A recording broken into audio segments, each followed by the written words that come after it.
Testing, testing, one, two, three. Testing, testing, one, two, three.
Marcus Speaks.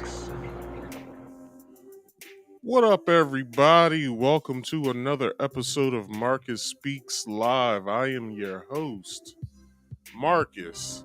What's going on, people? What is happening? Let me bring this up. Wrong one. What's going on, y'all? Welcome to another episode of Marcus Speaks Live. I am your host, Marcus, if you didn't already know. Man, nice being back here for another week of this show, another week of some foolishness that's going on in the world. If you guys don't know, this show likes to talk about trending topics and a lot of other things as well. So, let me get into some promotions, and then we will get into the show. Why does it sound like I don't know what the hell I'm doing right now? Anyway, I've done this plenty of times. So, with the lower third, let's go over that real fast. If you could, please like this video, share this video, and subscribe if you are new here. Alright, that'll help me out a whole lot. If you like the video, it sends out more notifications that I am live to other people. Also, with that, if you like it, it lets me know that you like what you see so far. Also, if you share this video to your respective social medias, I would love for you to do that. Get the word out even more. Let people know, I'm looking at this guy named Marcus. He got an awesome podcast going on. I want you guys to watch. And if you're new here, please subscribe. I have a little thing that I got going on right now. I'd love to have 100 subscribers. I like to have 100 subscribers. I am one subscriber away. I like to have 100 subscribers before, let's say, before tomorrow night. So before tomorrow night, I like to have 100 subscribers. Before the end of the month, I like to have 50 more. So I need 51 subscribers to hit my goal for the year. And then next year, I have a whole new goal set of subscribers and things that I would like to do. Please write something in the chat. I will be paying attention to it. We'll be going over what's pinned in the chat in just a moment. And if you could, what else? Oh, the scrolling ticker that's down at the bottom, that's for you. Everything that you see there, once you see the space pops come up, that starts everything over. Like right now, right there, you see it starts everything over, has my social medias, things you can recommend to me, as well as other things, that you can suggest to me. Also, please do me a favor and subscribe to both of my YouTube channels, Marcus Speaks and Marcus Speaks Play. Right down there in the description box, please hit both. You can subscribe to both, so either one you go to, you can subscribe to either Marcus Speaks, go down further, you'll see Marcus Speaks Play, go to Marcus Speaks Play, subscribe to that, scroll down a little bit, you'll see Marcus Speaks. Subscribe to both, hit both bell icons to get all of my notifications once I go live. If you would like to come up here, there's a link pinned in the live chat room. You can hit that, and you can come up and talk to me. But there are 3 rules. Those 3 rules are: you must be on camera at all times. There's no ifs, ands, buts about it. But if you don't want to be on camera, that's fine. You still have to be on camera here on the backstage. There's a question here in the back that asks you if you would like to be on camera or not. But you still have to be on camera here on the backstage. If you don't want to be on camera in public, that is fine. And the third and final rule is, please silence all background noise. Go to a nice secluded spot in your house, because that helps me, help you, help me. All right. Now, let's see. Uh, and if you could, please like this video, share this video, and subscribe if you are new here. Please, please, please, please. Those are very important. Please subscribe. Please hit that bell icon. Like this video and share it to your social medias, please. All right. Now, let's go over it all in line. So if you guys have ever watched my show, you know that when I do my show, I have videos that I play during when I speak. The reason for that is because um it furthers my point of what I'm trying to say to you. Either if I play it in the beginning before I read you the articles that I have prepared for you guys, or or in between articles or within the article, I'll have a video that goes right along with what I'm speaking about.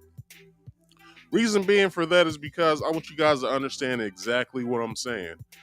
But I cannot do that unless I tell you about fair use. Now, fair use isn't just the law, it's also a YouTube policy, and I would like to follow both. So, with that being said, I'll let you guys understand exactly what fair use is. Hello, everyone. I'm going to tell you about fair use. It's the law. Warning: federal law allows citizens to reproduce, distribute, or exhibit portions of copyright motion pictures, videotapes, or video discs under certain circumstances without authorization of the copyright holder. This is called fair use and is allowed for purposes of criticism, news reporting, teaching, and parody, which doesn't infringe of copyright under 17 USC 107. All right, that was beautiful. Now everyone knows what fair use is. So if you have ever watched my show, you know that I like to do a little bit of banter before I get into the topics of the day. So I'll go over those topics in just a second. So I kind of have a pre-show prepared for you guys because news is kind of slow this week. So I'll be speaking about with my pre-show. So this will be the pre-show / banter portion. All right, it's kind of one in the same tonight. So my usual structured shows, I give you some banter, I give you some pre-show topics to go over, then we get into the main topic of the night. Tonight is, like I said, since news is kind of slow this week, as far as me seeing stuff on Twitter or regular articles that I read daily, or articles that of other podcasts that I watch that I then go and read the articles of which they're referencing from. I give you guys a good understanding of what I'm talking about tonight. So tonight, like I said, is a little bit different because banter in the pre-show is one and the same tonight. So let's get into some banter. So if you guys don't know, I live in the state of Maryland. I live in a county that's right next to Delaware, the very top of Delaware, the top portion of Delaware, which is Newcastle County. So something happened last week, and I'll let you guys in on something. So last week, right? It's a normal week for me. So excuse me, the weeks I get paid, I usually grab money out of one account and then I go and put it into, or go to the ATM of my other bank and put money in that so I can do grocery shopping or whatever. So basically, it's like take some money from my savings, then I put it into another bank's check-ins that I have. That's a good way to save money, people. If you guys don't know, you guys can save money a whole lot quicker that way instead of counting out how much you want to put in there. Just have an amount that you want. Have it to where with your paycheck, some gets stashed over into another account that you don't touch or whatever. So usually only, every week I usually take, well, every other week I usually take at least like 150 to maybe $200 out, depending on how much I want to spend on groceries that week or whatever. So, a little something happened when I was driving on the highway. Oh my gosh, what the hell is wrong with my language tonight? So let me do that over. So something was going on when I got on the highway. So Highway I-95 is basically the the highway that I drive on, and people that drive on that's in my area. So when I got on the highway, it was weird. Something like it was weird of what was going on. So I get on the highway and I see all these cars and trucks just like backed up for miles, right? So I'm sitting there, I'm like, damn, somebody must have had an accident, because everyone knows this. When you go on the highway and you see cars that's lined up for miles, usually an accident has happened, and EMS and the fire station and all that are on the scene now, so they need traffic to halt so they can get everything cleaned up or whatever. They get uh, what would that be, facilities or something like that to come out and clean off the road of debris and stuff like that. So that wasn't the case this week. Well, not this week, but last week, when I went grocery shopping. Something else happened, and I thought it would be a good thing to start out with. So everyone pay attention to the screen here. I'll let you guys know exactly what happened. Breaking now at 5 o'clock, 2 carjackings, a chase, and a police-involved shooting. Tonight, a suspect is dead after an hours-long ordeal that started in a Newport, Delaware neighborhood and ended near a highway. Friday night, Okay, so starting out with that, right? I didn't know this.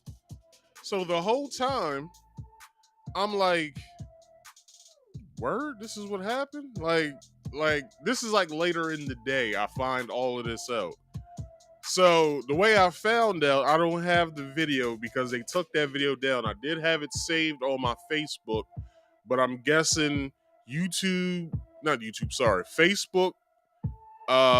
deemed that material unwatchable for all ages. So those 2 videos that I was going to play other than this was basically canned on Facebook. So I was like, damn, I have to find something else.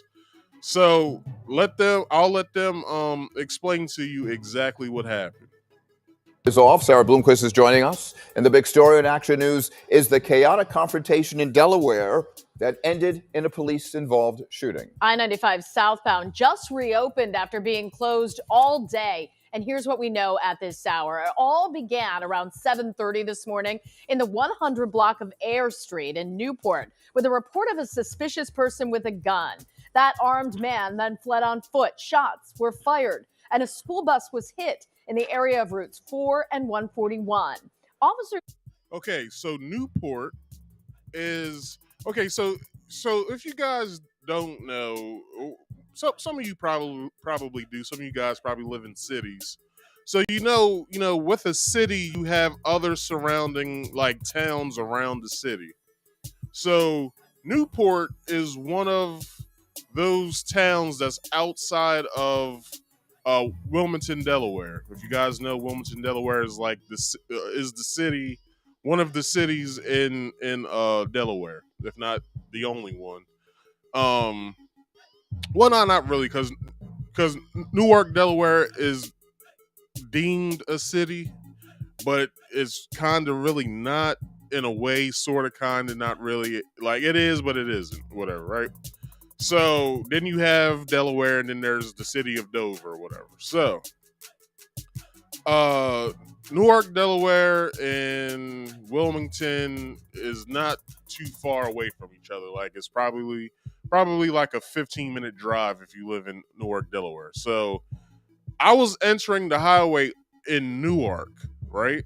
So, from my house to Wilmington, it's like a 35 minute drive. So, the reason why those cars was backed up is because this guy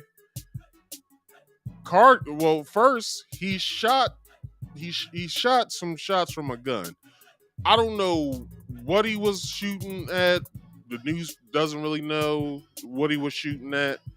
And so he was in Newport. Newport is one of those towns that's outside of Wilmington. So or in town as we like to call it or whatever. So this happened outside of town, outside of in town. So when we so when I got on the highway and saw the cars backed up, I didn't know this news. So I'll let them further go on what happened, because right where this happens, and I'll stop the video at the point of what doesn't really look familiar to you, but it looks familiar to me. I'll let you guys in on where all that stuff is at. And chased the man in that stolen car to Newark. He then got out of the vehicle, ran toward I-95 southbound, and carjacked a second driver before exchanging gunfire with officers on I-95 southbound and ended on Route 896. It's not yet clear if the suspect was killed by police gunfire. All right. So where all that is at, so where he was they said that he parked at the Red Roof Inn. So once you get off of southbound traffic on I-95 Delaware in Newark, right there when you get off the exit ramp, the exit ramp, southbound traffic, well, there's two. There's one going towards Newark, and there's one going away from Newark. So the one going towards, once you get off, you'll see the Red Roof Inn. It's sitting right there. You won't miss it. So they said he parked the first car that he jacked in Newport. He parked it there, ran to the highway to carjack someone else, right? So where all that stuff is right there, all that shrubbery and all that, that's exactly right next to the highway or whatever. So let's keep going. If he died by a self-inflicted gunshot wound.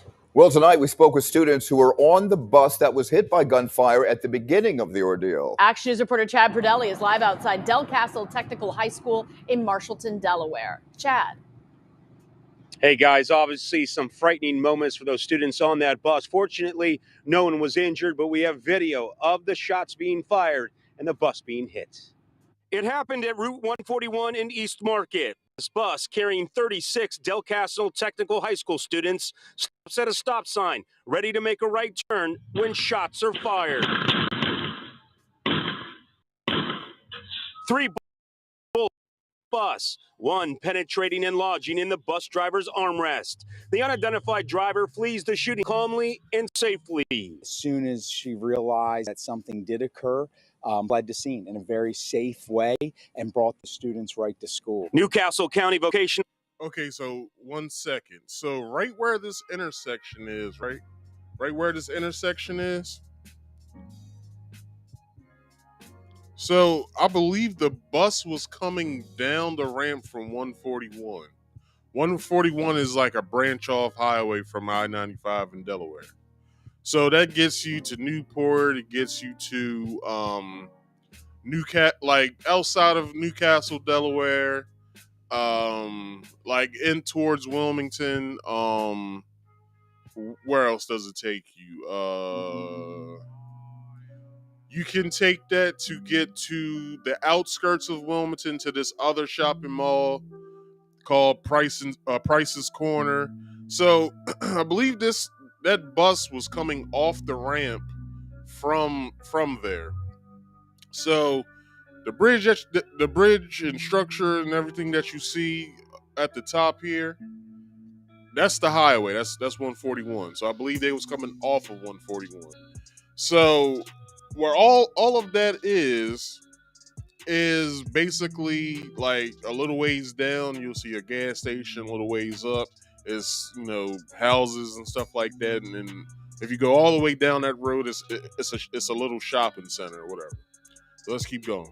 Route 141 in East Market. This bus carrying 36 Del Castle Technical High Led to scene in a very safe way and brought the students right to school. Newcastle County Vocational School District officials say one student even checked the driver for injuries. Once at Del Castle Technical High School, students were ushered into the auditorium. Parents were called. A few students went home. Most went about their school day. Counselors were made available and an email sent out. The students seemed okay. A couple of them did go home. We'll follow up with them. But ultimately, their response was seemingly okay. Giancarlo Weems says his friend was on the bus and arrived at school a bit shook up. It was like very scary for him because it was just like by the piece of metal that saved him, because any lower he would have gotten hit. Parents picked up their teenagers. So if you hear what that student said, that the bullet that struck inside of the bus hit the bus driver's armrest. So a couple inches down, it could have hit his hip. A couple inches up, he could have hit a lung or some other internal organs or whatever, right? So right now, not only did the guy shoot at a bus, which he's pretty sure he's gonna be doing a lot of time for that. But not only that, since the bullet struck the armrest, and thank God it did, and thank God the bus driver is safe.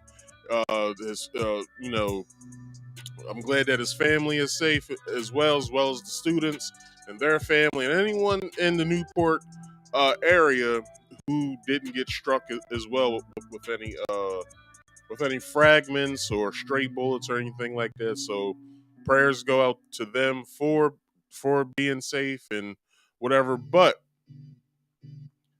no one knows the motive of why this guy was doing this. No answers have came out yet. I'll read the article for that. And so since no answers have really come out of why he did this, I'm covering this because it's something that I saw and it's something that I thought would be interesting to talk about. But there's no motive of why he was doing any of this. Just some senseless crimes that a lot of states have been seeing. Either it's been robberies, carjackings, muggings, stuff like that. Like a lot of stuff is going on because of inflation and people being out of work and us getting over the pandemic and all that. So a lot of craziness going on in the world right now, and there's no answer to why people are doing these crimes. So let's keep going. Concerned about the close call. It was a scary experience, I hurried up and called him and was like, oh, what bus was you? Even though I know he wasn't on it. Superintendent Joseph Jones says he's never experienced anything like this in his 27 years on the job. He calls the bus driver's actions fast acting and heroic. I just learned also that the driver will still run her afternoon route to assure students that this is a safe place. All right. So I'll read the article and then we'll get into the next video. So the next video shows a good I'm sorry, I don't even want to have this up either, but the next video shows like a lot of details of where everything actually happened at. All right. So to go over the article, it says on Monday, so that was this week, state police identified the gunman as Jonathan Wiseman. The 39-year-old died after police opened fire on the southbound lanes of I-95 near the exit for Delaware Route 896. So 896 is a main road or whatever. Like it goes all the way up into Pennsylvania. So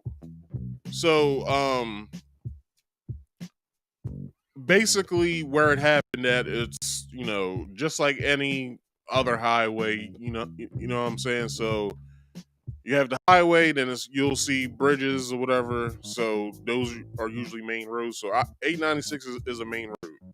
So I was coming from 896 onto northbound traffic and saw all these cars just lined up. And I was like, what the hell's going on? I don't know what the hell's going on.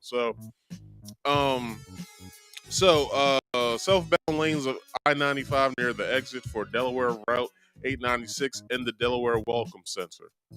The shootings and carjacking over numerous neighborhoods led to the closure of the busy highway for much of Friday. So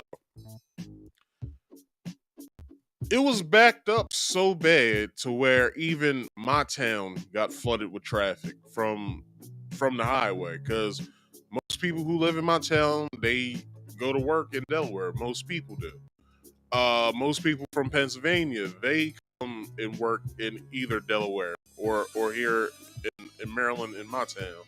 So it was congested, like all day it was congested, whatever, last Friday. So troopers first responded outside Newport around 7:30 a.m.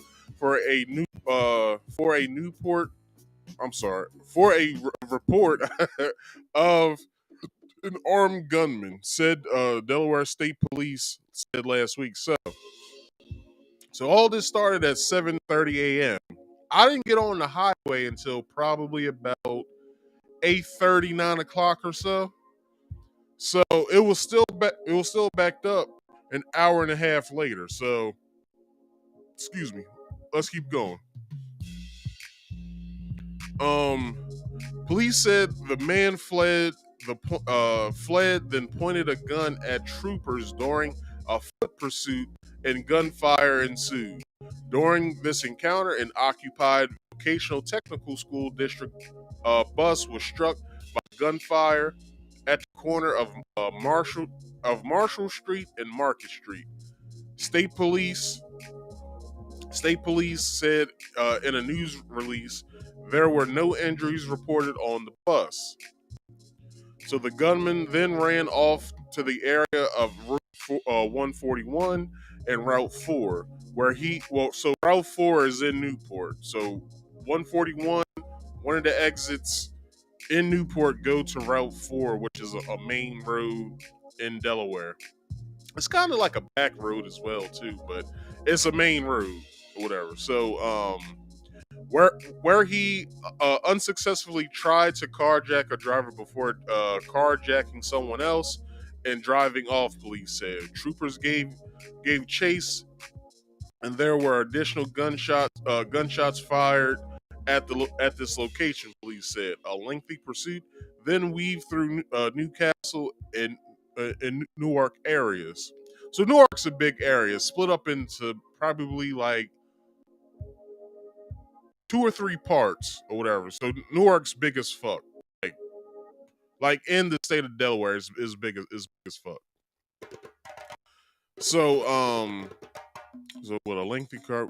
So senior what's that? Corporal Jason Hatchell said at a Friday news conference. The chase appeared to have ended in a cul-de-sac behind the Red Roof Inn. Behind the Red Roof Inn in Suites, Newark University, off Old Cooch's Bridge Road, Apple said. So, like I told you guys, once you get off the exit in Newark, going towards Newark, you as soon as you get off the exit, the Red Roof Inn's right there. So if you go to the stoplight from, which I believe on one side is a gas station, the other side is a Jersey Mike's. Adjacent to that is in old Boston Market, which nobody eats Boston Market. And then there's like a little strip mall gas station and a car wash as well. So where he went to from the light, he banged a right off of 896. So behind the shopping center, and I believe it's another hotel. I don't know what it is. That sits on that street as well. And so behind the shopping mall, the strip, the little shopping strip, and the other hotel, there's a little housing development back there, which the guy went back there, which all you can get to the I believe you can get to the industrial park from there as well. So where the dude went to was a little cul-de-sac that's back there, because it's not too many houses that's back there. It's probably like, it's not like a big neighborhood, but it's a good enough neighborhood for I guess like for four person household or whatever. So where you saw in the first video where the car got struck at was behind there. Was right behind there, right next to the highway. So going. The carjack wasn't done. However, as he ran off on foot through a wooded area towards southbound I-95, investigators said once he reached the interstate, the suspect made two attempts to carjack unsuspecting victims. Police said during the course of one attempt, the suspect was charged around striking the interior of the vehicle. The suspect successfully carjacked a third victim at this location. Wiseman drove off into the stolen vehicle on I-95, where the car came to a stop just south of 896, and officers were forced to engage the armed suspect against. Again, the suspect was shot, police said. So, south of 896, you'll get to first. You'll see after you see the bridge 96 over I-95 southbound traffic. You're gonna come into a toll booth, and then after the toll booths, it's my town or whatever. So he didn't make it that far because as you see, hold on, not yet. Now, so as you see, this side right here, that well, you can't see my finger. I'm sorry. So this ramp right here, that's the ramp I usually take to get home. So over here is another ramp when you're going what would that be west? Going west off of 890, you can get onto traffic from Newark going into Delaware. So that's the ramp right there. Get on the highway. There's another ramp, whatever. Y'all know how traffic looks, stuff looks. So I got stopped here, which is not even far away from where he jacked his third car from Red Roof Inn. So troopers tried to give first aid to the injured gunman, but Wiseman died at the scene. During the fight on 895, an unarmed motorist was hurt. Police said that that man was treated at a hospital and later released. The circumstances of his injury remain unclear and under investigation at this time, police said Friday. Wiseman has a history of running with the law in neighboring Pennsylvania, including guilty pleas to theft in 2010, to terrorist threats in 2015, in 2020, and eluding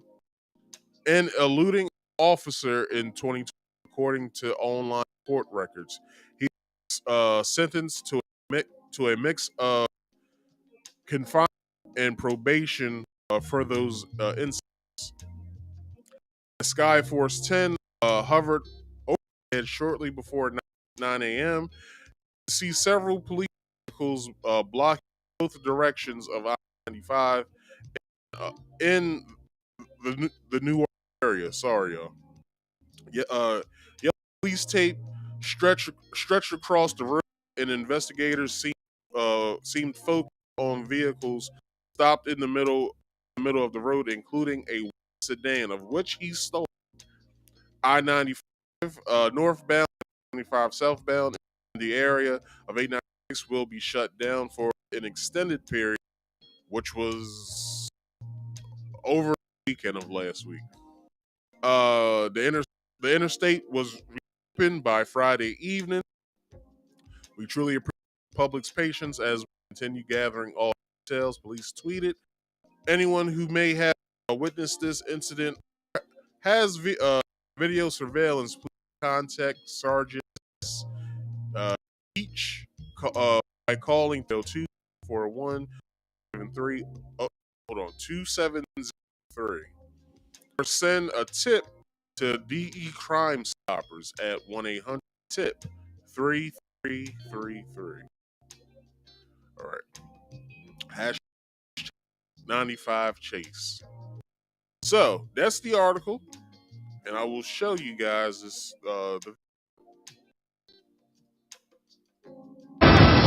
Right now at 11, a police chase, shootout, and carjackings lasting several hours and spanning multiple Delaware communities ends with the suspect shot and killed by police.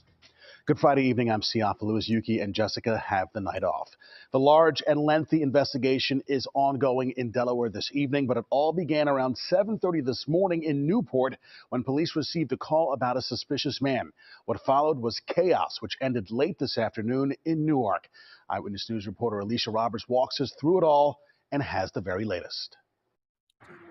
State police say there are 4 crime scenes, 2 carjacking victims, and dozens of residents terrorized by the chaos that happened Friday morning. I heard pop, pop, pop, pop. Neighbors on East Air Street in Newport, Delaware woke up to the sound of gunfire Friday morning. I just got scared. Officers confronted a suspicious man with a gun when he attempted to run away. During the foot pursuit, the suspect pointed a gun at troopers and gunfire ensued. And the state trooper kept saying, stop, stop. During the gunfire, 3 bullets struck a school bus near Marshall and Market Streets. Fortunately, no one on board was hurt. My heart started beeping really hard because it was just right there. Police later found the suspect 2 blocks away at routes 141 and 4. Okay, so this road right here was the same road that was shown in the first video. Which this is going. Shit. This is coming out of Newport. Like, it's still Newport, but if you want to get out of Newport, like, this is the road. I believe this is Route 4 here. So there's an exit right. Hold on. It's an exit right here. So basically, that's getting off of 141. And then right next to it is getting on, what was that? Westbound traffic of 141. Who's that? Let's see. Oh, what's up, Jay Pilon? What's going on, man? So yeah, so this is basically this is a main road. Everyone takes this road. I've been on this road plenty of times. So, let's keep going. They say he tried to carjack at least one driver before getting away in one of the cars. Troopers gave chase and there were additional gunshots fired at this location. From there, police chased the suspect to a dead end along Old Cooch's Bridge Road in Newark, where he got out of the car, then ran toward I-95, attempting to carjack 2 drivers and firing at least 1 shot before carjacking a 3rd victim. A neighbor's camera captured the chase. The pursuing officers were once again forced to engage the suspect and ultimately fired at him. An uninvolved motorist was injured during this event. He was treated at an area hospital and released. The suspect then continued to flee in a stolen vehicle. Now, the only way I believe that like just a random motorist got struck is probably because the guy, what was his name? Damn, I just forgot his name. Let me bring that article back up. Suspect's name is. What was this guy's name?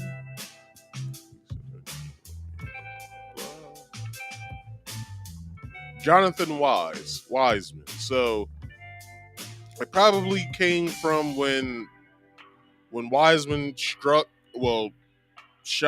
his shot. That probably was the shot that hit that unknown motorist of who we don't know, but the police know who it is. So let's keep going. Along South I-95 until his vehicle came to a stop south of Route 896. Officers were forced to engage the armed suspect again, and the suspect was shot. Police did attempt CPR on the suspect after he was shot, but he died from his injuries on scene. Right now, his name has not been released as the investigation continues. Alicia Roberts, CBS 3 Eyewitness. All right, so now you guys know the story now, because I didn't know. Well, I knew after the week, but I didn't know last week when all this was going down. Because like I said, as soon as I hopped on the highway, I just saw cars. And I'm like, why is all these cars backed up? So automatically I thought it was an accident. And then later on, when I went on Facebook and saw those two videos that I couldn't play tonight because they're not available to be played because I guess Facebook took them down. So I went on Facebook. I'll let you guys. I'll tell you guys exactly what the videos were. So the first video I saw was. It was somebody, sounded like a guy on his phone, and somebody else was driving. So all you saw was like cars, like cop cars, just racing down the road. So I guess, excuse me, the car, the guy who was taking the video, the car that they were in, they took an illegal left turn around. They bust the U-ey and went the same way that the cops were going. So once they got to the northbound exit off of 895, that's when the guy started taking video. And the shit was funny as hell. So soon as they got to the scene, the guy was like, oh shit, here it goes. We got front row seats. Oh shit, there he goes right there. He shot him. I was like, what the fuck is going on, yo? Like, the dude was overly excited. So then, I'm trying to piece shit together from his video to what I'm reading and what I'm looking at on YouTube from, the police giving reports and stuff of what they know so far. And I'm like, oh, so somebody carjacked somebody. And then I went on to the first video that I showed you, and seen that the guy had shot at a school bus. I was like, oh, this dude ain't gonna be alive soon. Like, I was like, so this is like way after though. This is like around about like 2:30, 3 o'clock last Friday. So that's when I found out that the dude got shot, and that's why this is when I understood why Delaware and my town that's close to Delaware was all backed up with traffic. So that's the story of some craziness. I knew nobody else was going to be covering this on a podcast other than me, because Delaware isn't really that big of a town. Delaware isn't that big of a state, so I knew no one probably would have known about it or heard anything about it. So that's the first topic. I guess it took me an hour to do that. So almost an hour. So my next topic that I have is, I want to talk about this real fast before I get into this whole Gabrielle Union and Lil Boozy thing. So okay, so I watch podcasts and I listen to what people have to say, and I enjoy what they say. But this one thing has been bothering me lately, and it's this. So, the Woman King has come out. Black Panther 2 has came out, and I just see a lot of guys just going ham on women for no reason. Like they're talking. So this is what I'm actually mad at. Is this?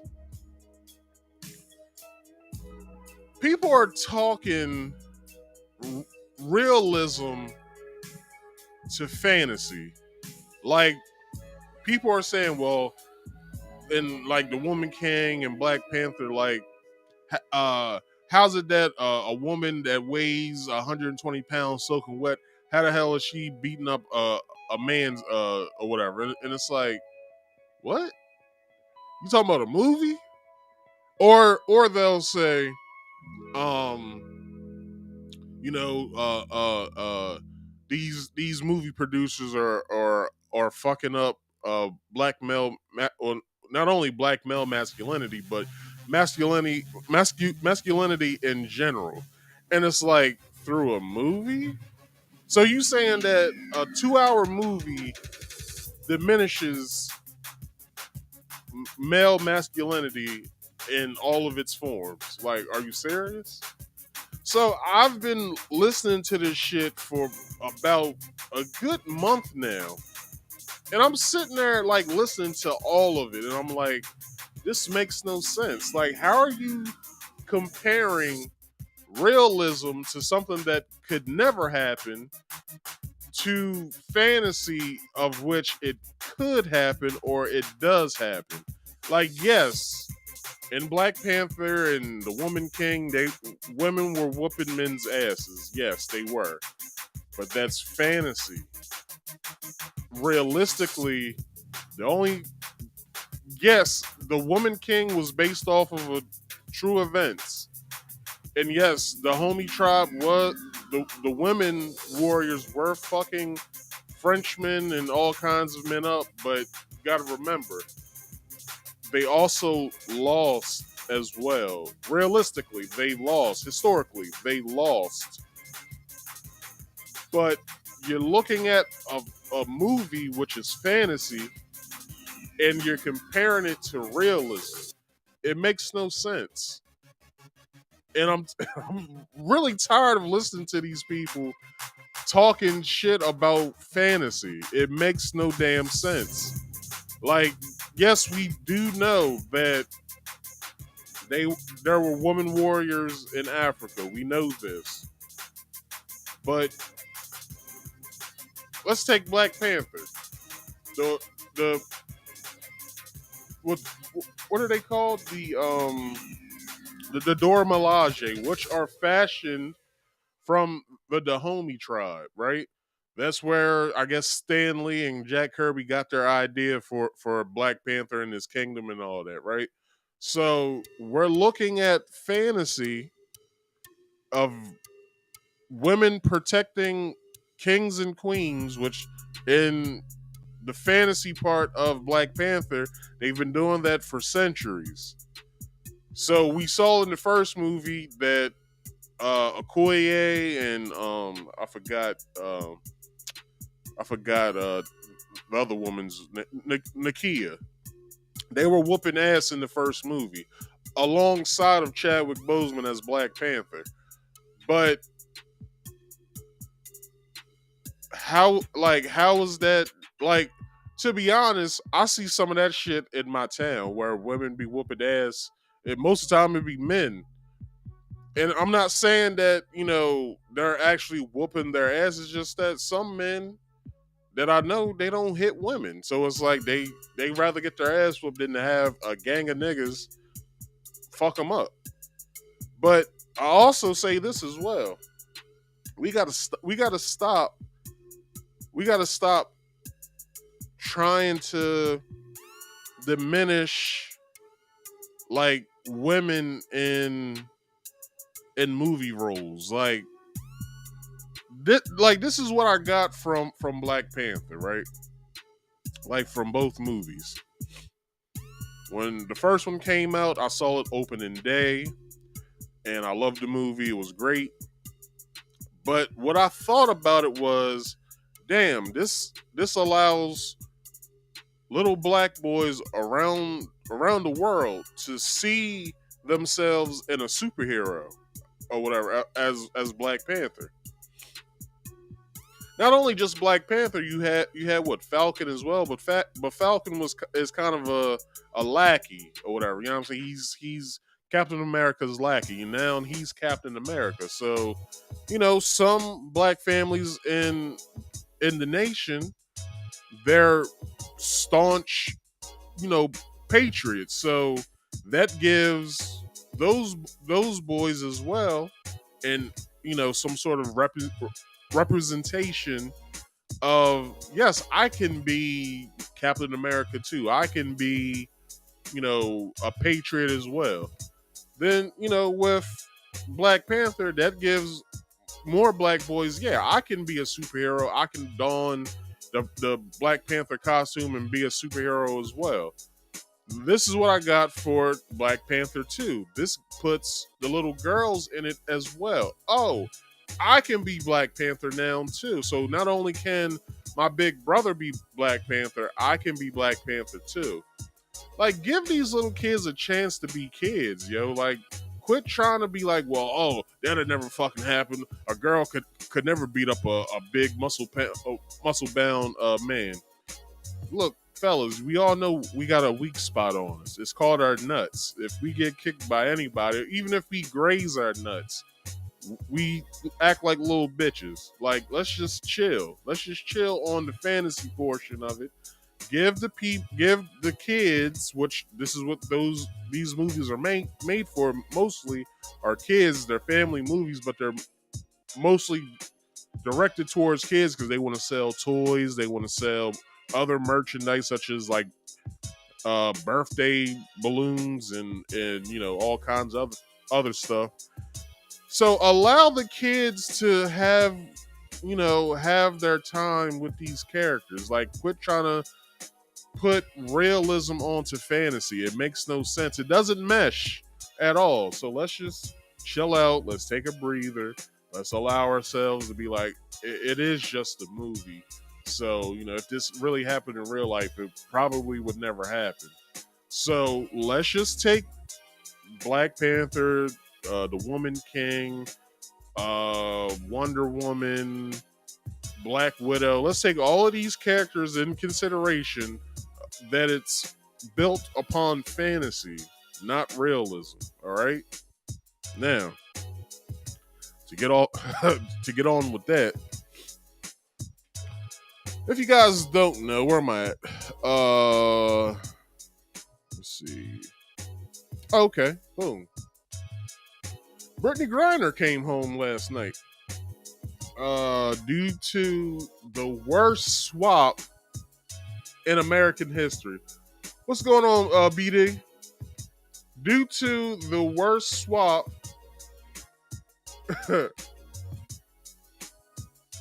damn, they're really coming in now. y'all's chats. So yeah, it probably had to be the worst swap of ever. Like, Brittany Griner got swapped with the Merchant of Death. He was coined the nickname the Merchant of Death by, I forgot who gave him that name, but his real name is Vincent. Vincent Bout. He's a Russian. He's an arms dealer. Hell, if you need it, he got it. Basically, if you need a tank with some chromed out rims on it and a rocket launcher mount and all that, he'll get it for you. This is that guy or whatever. So Brittany Griner, which it's been spoken about plenty, like a lot, like what would be the best trade for the Merchant of Death? Would it be the Marine that was framed for espionage, or what Jay said, we need to get all these Biden crime bill nonviolent crime prisoners released, free the weed. So so yeah, had to be the worst swap ever, because this dude, you know, some people were saying, well, maybe we should get the Marine that was framed for espionage in Russia, maybe we should bring him home. Or some people were saying, well, maybe we should give Vincent Belt, we should give them Vincent Belt, and they should give us the Marine and Brittany. That would be a good trade. So, you know, this has been going on for what, like 10 months or so. So, you know, she got, you know, to rehash what she did over there, and this is what I want to teach people. See, it's a lot of people that probably don't know that in Russia, weed is illegal. It's illegal across the board. I'm pretty sure people get it and they smoke it like we do over here, where it's illegal, is deemed as a Schedule 2, or is it Schedule 1? I think it's Schedule 1, where it's deemed as a Schedule 1 drug, and it should be outlawed and all this, but most states have brought it into so they can tax it to death and all this other shit. So yeah, like, this is what some, and I will say not all, but some black folks who have been speaking about this shit, where they try to put American laws onto other countries. And it's like, no. Weed here, yes, you can be locked up for it if you have a whole lot of it. Some states you can, you know, you can have up to maybe 3 to 4 plants of it if it's legal in your state. You can only have 1.5 grams or so on you at all times, or it's $100 fine or so. This is America. Then let's get into Russia. It's illegal across the board. Any weed in any way is illegal across the board. She was caught with a vape pen of THC oil, which in that form, it's still weed. So it's still illegal. So I believe in Russia, the maximum amount that you could get for that was it 8 years or something like that? They gave her 9. They could have gave her more or whatever, but they decided to give her 9. She was going to do 9 years.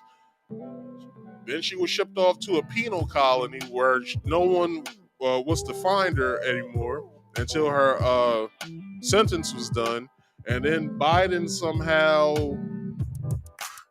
finagled it to where he got her back. And that seems to be the weird part of it all. Because I woke up, was it Thursday morning or so? Thursday, Friday morning, and I find out that Brittany's coming home, and I was like, "The fuck? Who made that trade?" Like, I was like, Who did they trade her for?" And then I find out that it was Vincent about the Merchant of Death. I said, "We all gonna die." Because we don't know what happened to Vincent once he got back to Russia. We don't know if Vladimir Putin was like, "Oh, good, you're home," or he could have just killed him, got him killed, or once he got there, like basically to say, you fucked up, you know, you got caught, and blah blah blah blah. What do they know, or whatever? We don't know what happened to him, but let's say that he was lenient on him. The Merchant of Death probably would go back to his old ways, and then what? Well, there's already a war in Russia versus Ukraine, of which it's a proxy war for the United States. Who's to say that Vincent won't, you know, get back to his old ways and supply Russia with everything that they need? And then what? Like, I don't know if like most Americans know this, but Russia probably has one of the most biggest armies or militaries in the world. Like, we don't even match Russia when it comes to how many troops they have. I believe Ukraine is right around the same amount of how much we have, if not a little more. But Russia, China, and I believe I would say Russia and China probably has two of the biggest militaries in the world. They say, well, America's military is way better because of our technology and stuff like that. It doesn't beat feet on the ground though. So I will suggest for Biden to chill the fuck out for here on out until he gets out of office, because now that the merchant of death is home, who knows what the fucking happened. So that's my coverage on this Brittany Griner trade, which is the worst fucking trade that could ever happen. So let's applaud let's applaud Biden and Kamala for they fuck shit.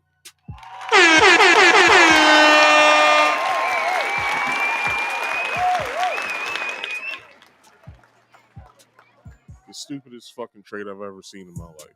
Let's move on. So, this whole Gabrielle little boozy thing. So, if you guys don't know, Gabrielle Union has clapped back at Lil Boozy for everything that he has been saying throughout the this year or so about Zaya. I don't even want to say no more to it. Let's just play the footage. My fuck up. Here we Nah, if you're a rat, no rap. Nah, yeah, rap. Rap. Nah, I'm a rap. Yeah. End of the discussion.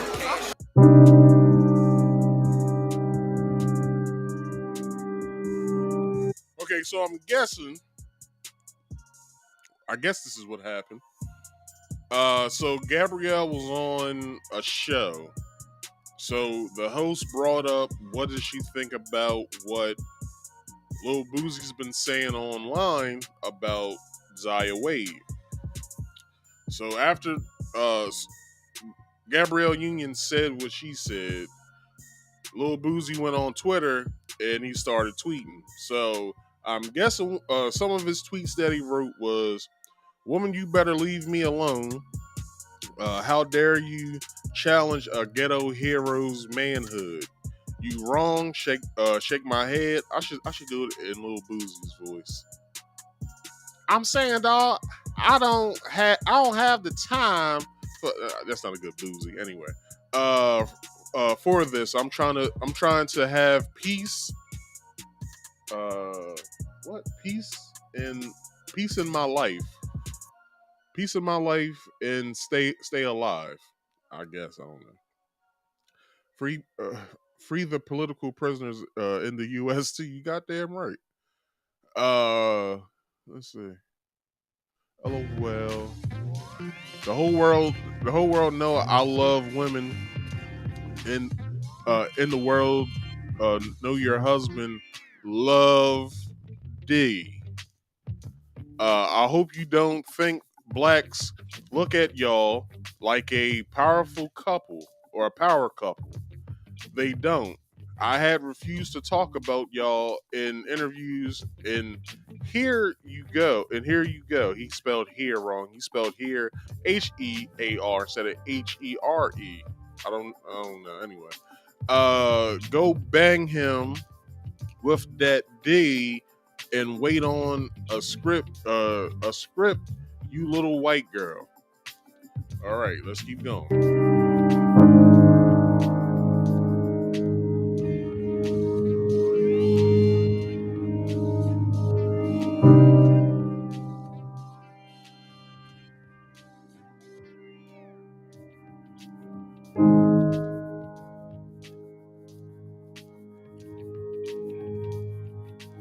So I believe coming up, this is what Gabrielle had to Yeah, say. this is why I love Gabrielle. So far, so good, you know. Sorry, Boosie.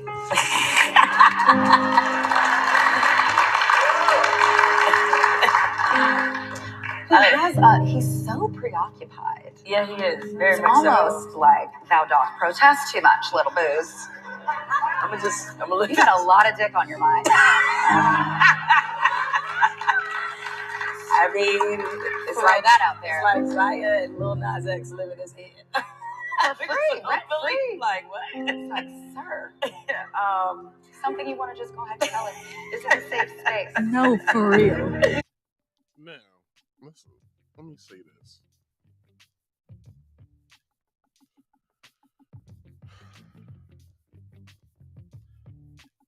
For men to have a disdain for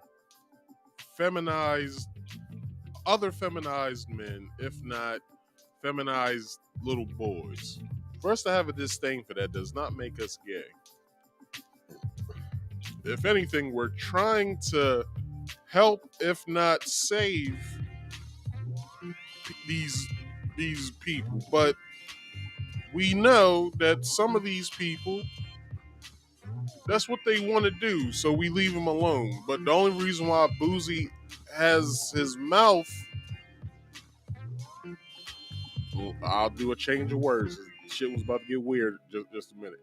For Boosie to speak on y'all, which is Gabrielle and D Wade, for y'all to encourage Zaya to make the change, of which I covered that story as well, of Zaya's mother being basically feeling the same way as Lil Boosie.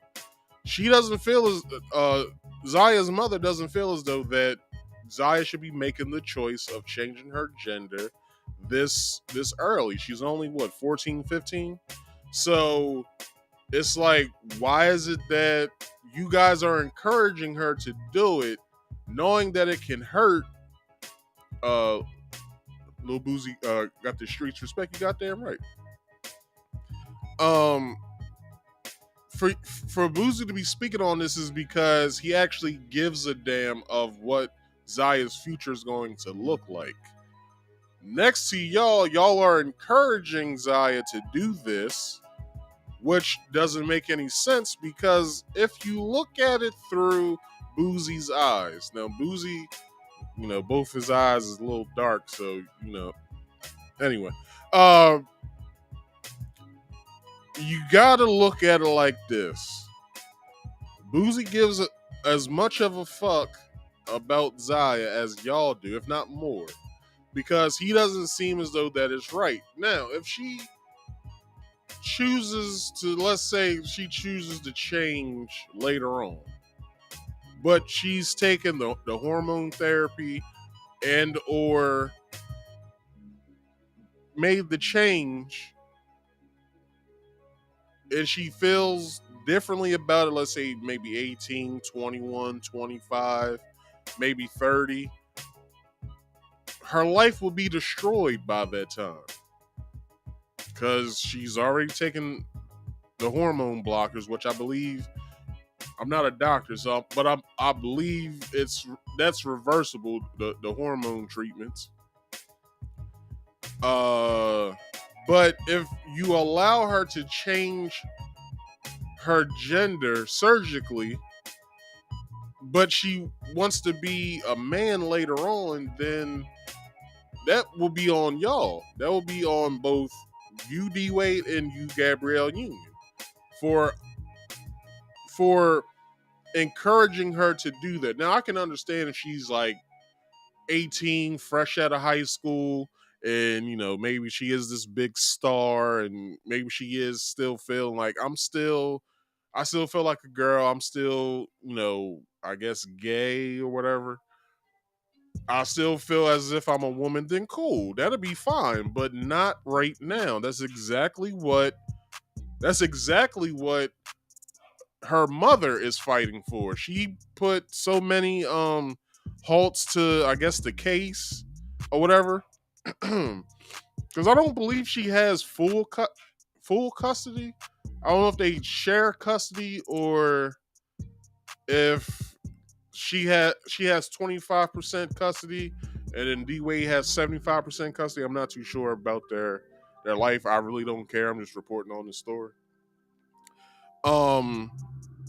But it's like I understand what Boozie's saying. I understand what he's saying. Like, it's not right that you two are encouraging this shit, knowing that she's still a child. She's still impressionable. You can still be impressionable at 15. You can still be impressionable at 16. You're still a child in a way. You're a grown child, but you're still a child. So, for them to to be allowing this, because if you guys look into the story, when it comes to D Wade and his ex-wife Zaya's mom, like she really like doesn't like this at all. She feels as though that D Wade is using Zaya as far as like either living his life out through her or exploiting her. You know what I'm saying? Like, D Wade had a whole run last year talking about this stuff. You know what I'm saying? And it kind of, in a way, if you look at it, it kind of exploited her. Oh, it's a Pacquiao fight tonight? I did not know that. What time does it start, Jay, if you're still watching? So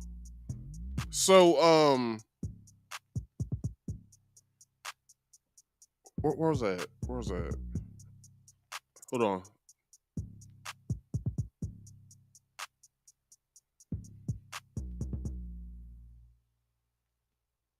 All right, so it kind of, in a way, it is exploiting her because it's putting her on the front line. It's like, this is my daughter that used to be my son, and they're saying that she's getting like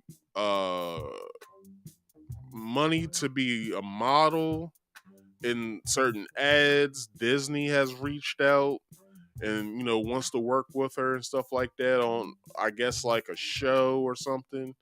Like, this is what the mom doesn't want for her. Like, I believe, and I'm not speaking for the mom, but I believe this, that the mom probably thinks this, that I'd rather for Zaya to live her life the way that she would like to, but not in the spotlight. Now, if Zaya wants to go through this and she feels as though that, yes, she is a girl and all this, then cool. But I don't want her to be exploited by these companies, because look at the Balenciaga thing right now. And you got to remember, Disney kind of, if you're in the conspiracy realm of all of this, Disney has a conspiratorial, dirty little secret that no one speaks about. So, like, this is just, I would say I'm behind. Whoa, pause. I would say I'm with. Shit. I stand with Little Boozy, all right? Shit. Like, goddamn. I stand with Little Boozy on this. Like, I don't feel as though that it's right that you guys are doing this tour. And I believe that she should be making her own decisions. No, because this is what got her here.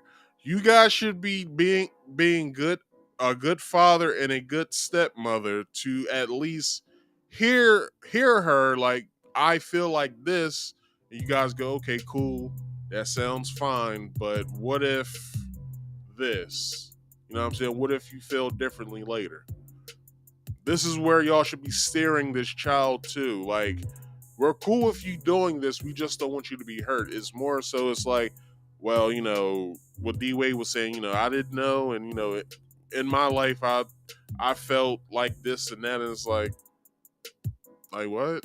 Like, what are you talking about? Like, no. Don't live vicariously through your child, because you've been a big superstar basketball player.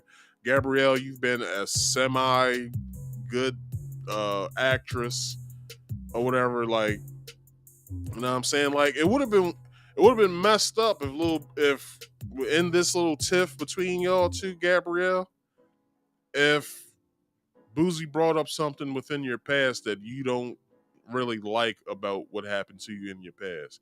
That would have been fucked up if he would have did that.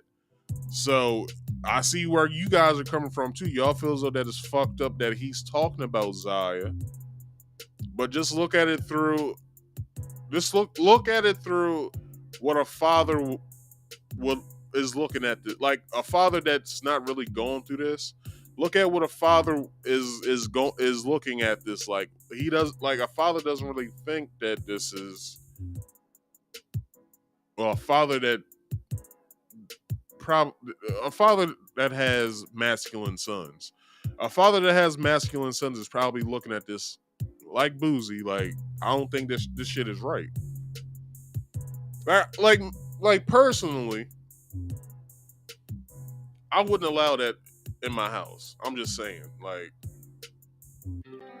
I personally wouldn't allow this in my house. So that's just me. But if Zaya feels as though that she's a girl, then the only thing we can do is stay with her. Like, okay, cool. We're behind you in this. But if you so happen to change your mind down the road, just know that we're still with you, still. But just for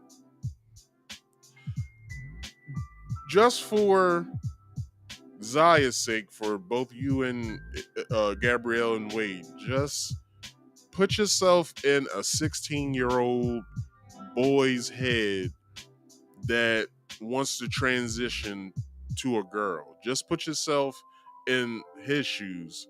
How would you guys feel about all of this exposure, all of this attention and everything? How would you guys feel? And that's all I have to say on that. So that has been basically the pre-show. I don't know how long I went. An hour and a half. Okay, so I still got my main topics.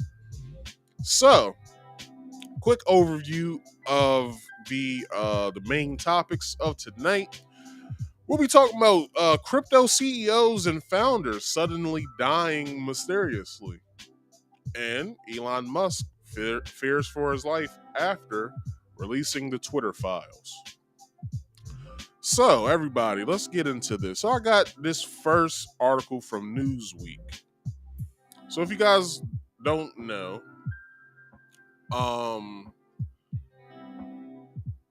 recently there have been a lot of crypto billionaires, millionaires who have been mysteriously just coming up dead.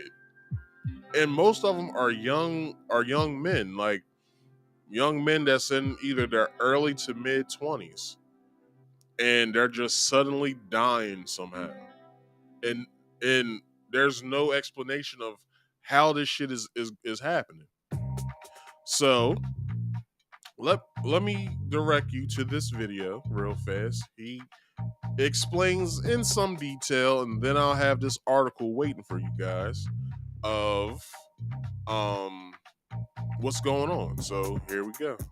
So the third crypto billionaire has mysteriously passed away. Things are getting spooky, but here's the TLDR and everything you need to know on what's going down.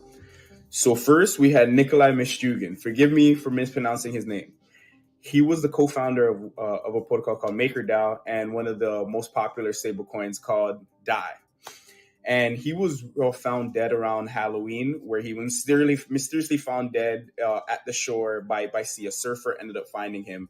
And he was found dead not just literally about 4 hours after the fact that he made a tweet saying that the CIA was after him and that they were going to link him to some sort of pedo ring, and that his girlfriend was going to plant evidence on him. So he said this tweet, and then 4 hours later, mysteriously passed away. Spooky stuff right there enough.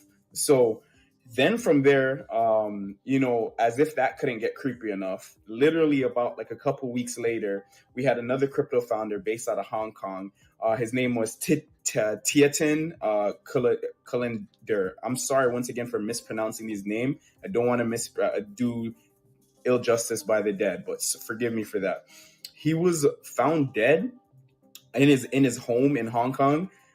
Mysteriously, there was no suspected foul play. He just randomly, quote unquote, died. And my first question is, how does a healthy 30-year-old mysteriously die in his sleep? First of all, he's young, and if you see him here, like, he's in shape. And then after this, now we have recent reports about a couple days ago where a Russian crypto billionaire, Vyacheslav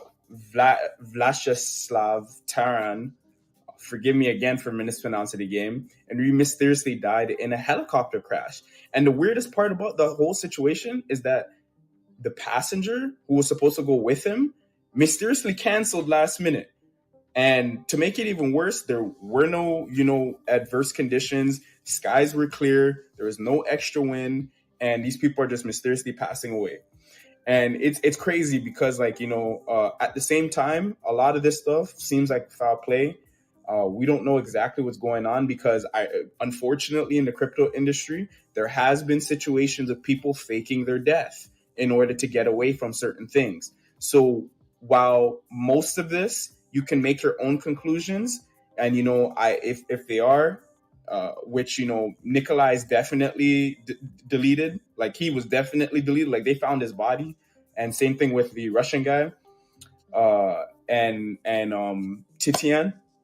We don't know in a lot of these situations, and only time will tell as the situation develops. But regardless of how you might feel about the origins of this is all very weird. Hope those guys can rest easy.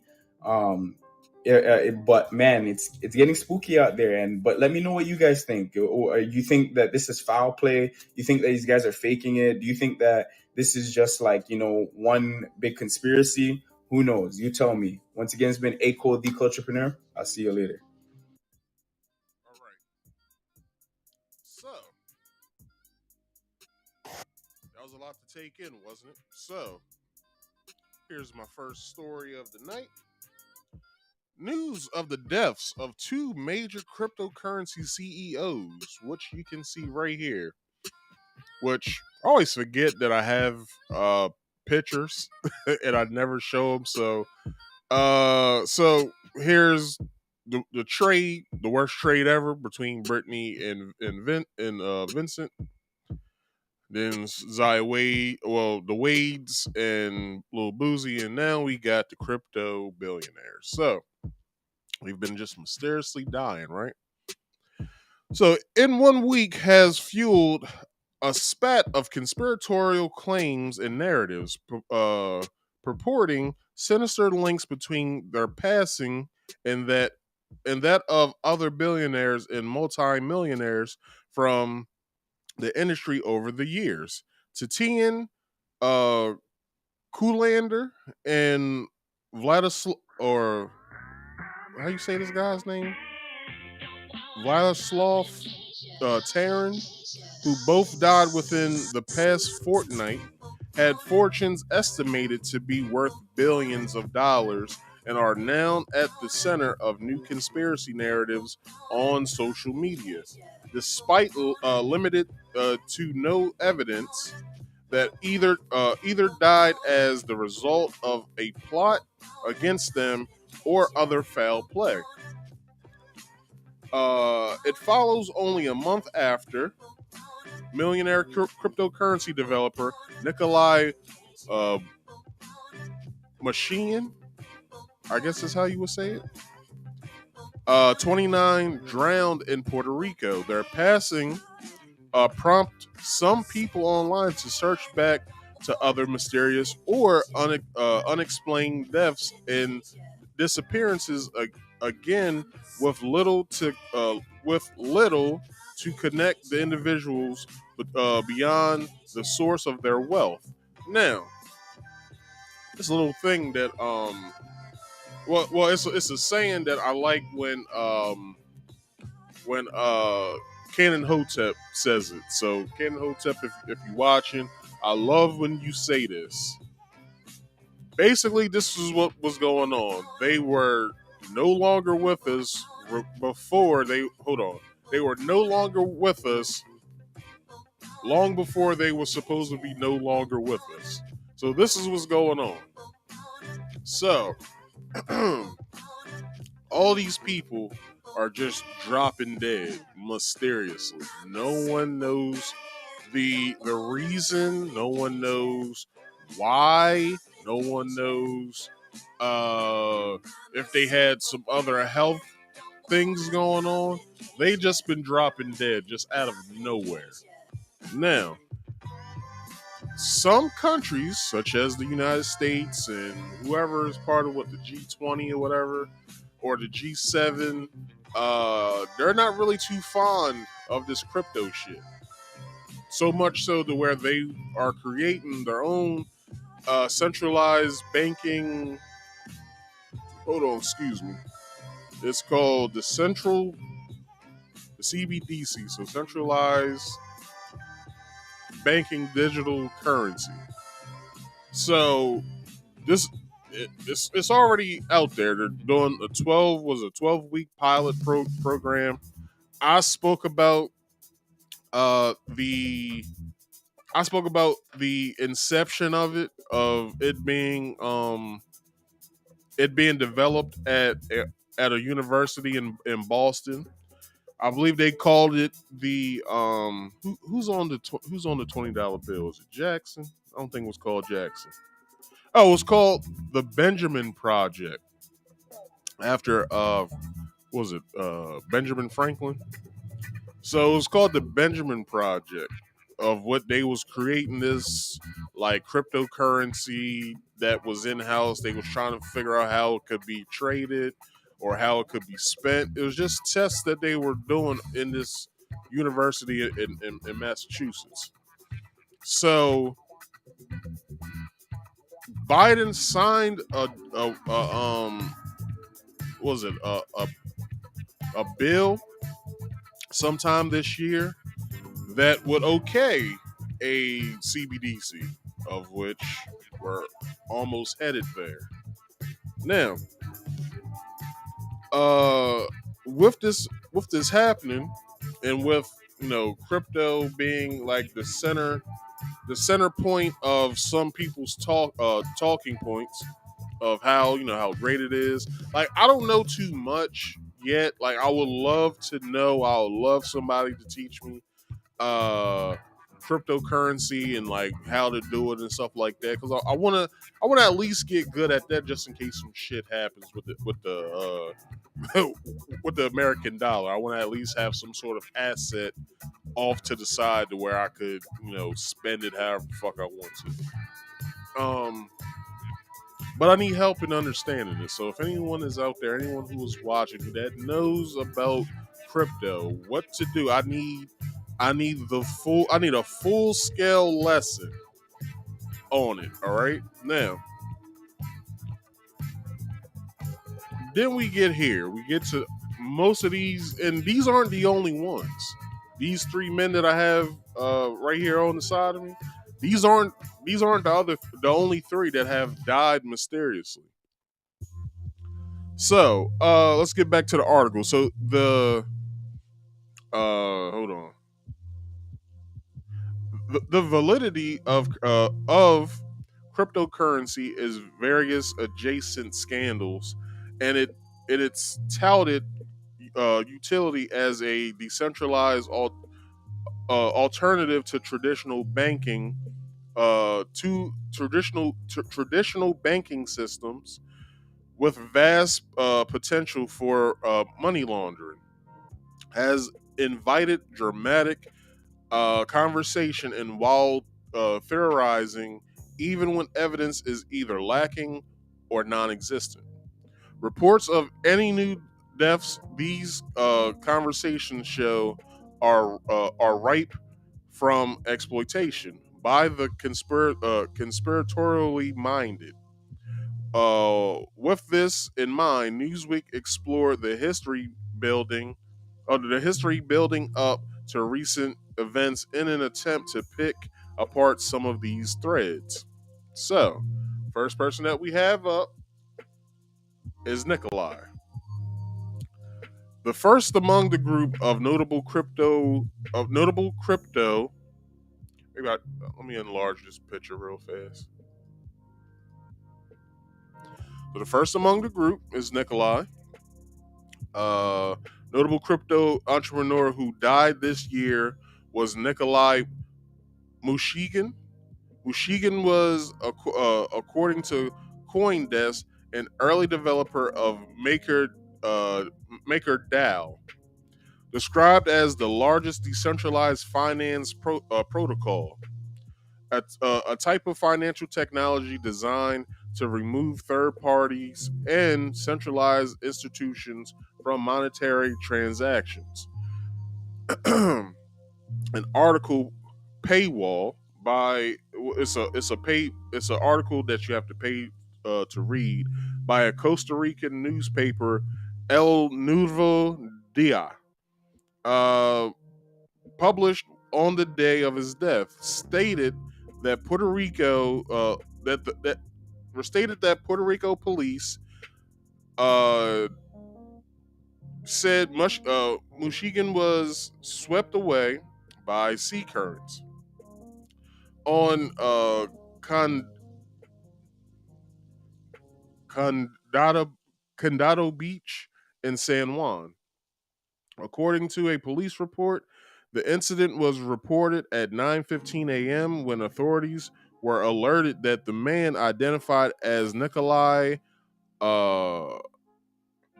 Arkady Mushkin, has been dragged. A translation of the article stated, rescue personnel managed to rescue his body that no longer showed vital signs. It was reported earlier that day.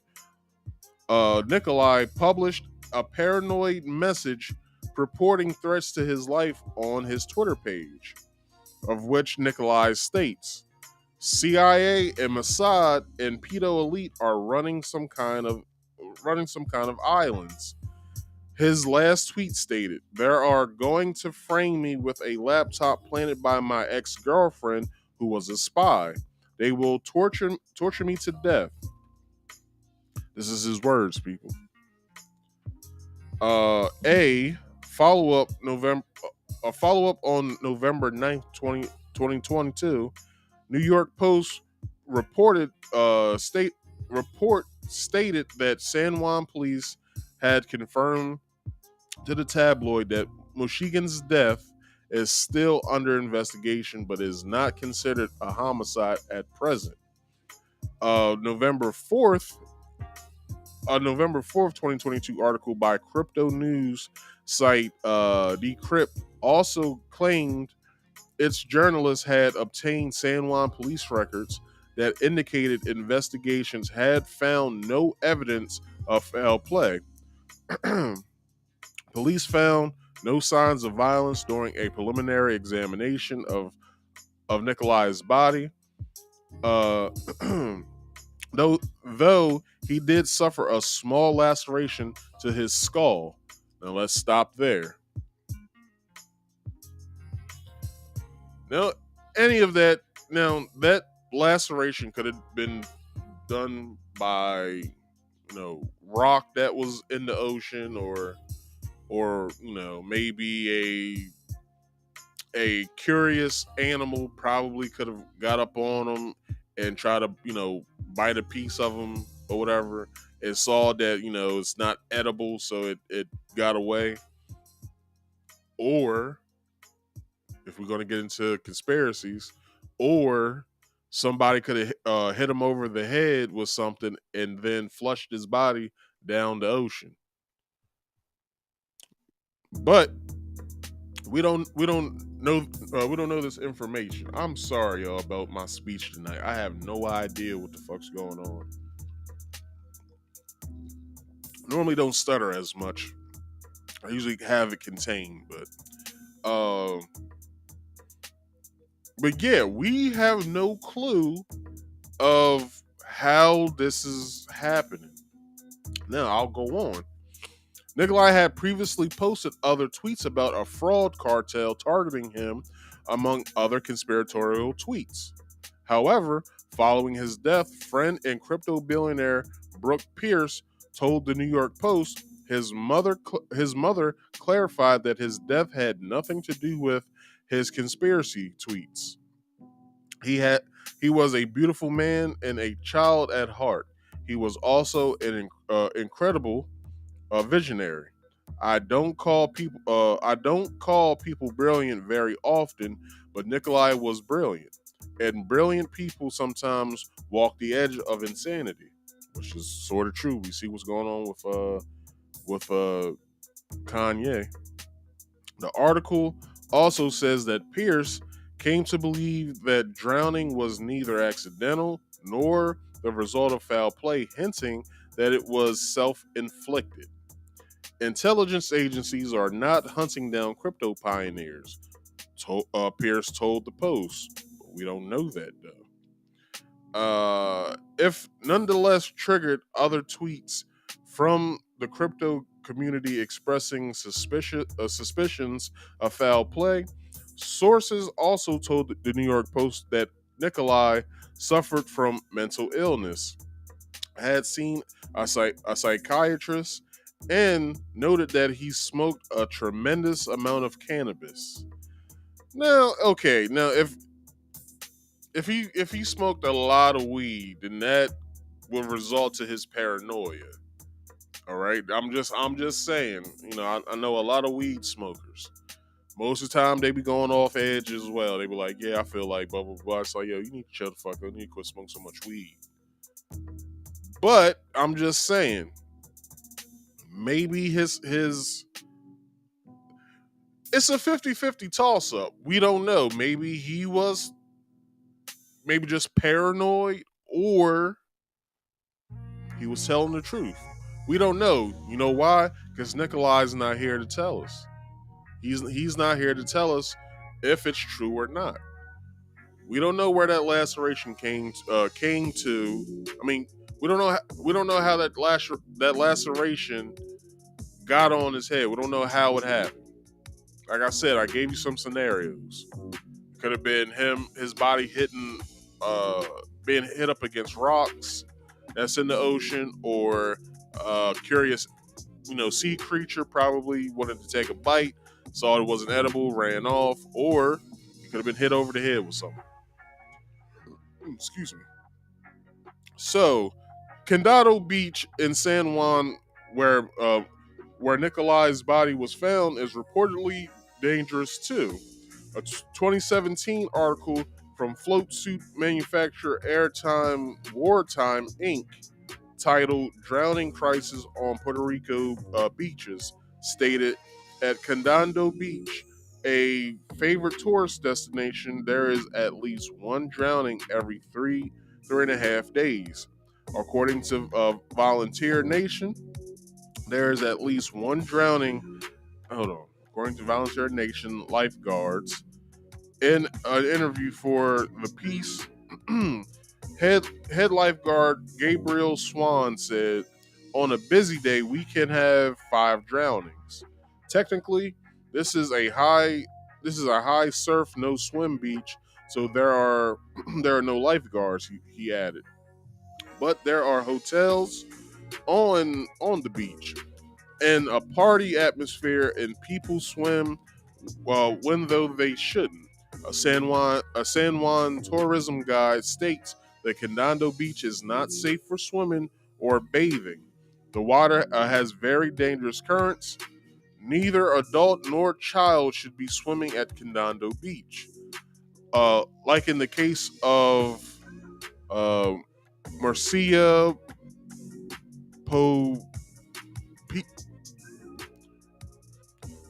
we just gonna call him MP. I can't say this name. So MP, this strongly suggests that whatever event led up to his death, Nikolai had been in notoriously dangerous waters.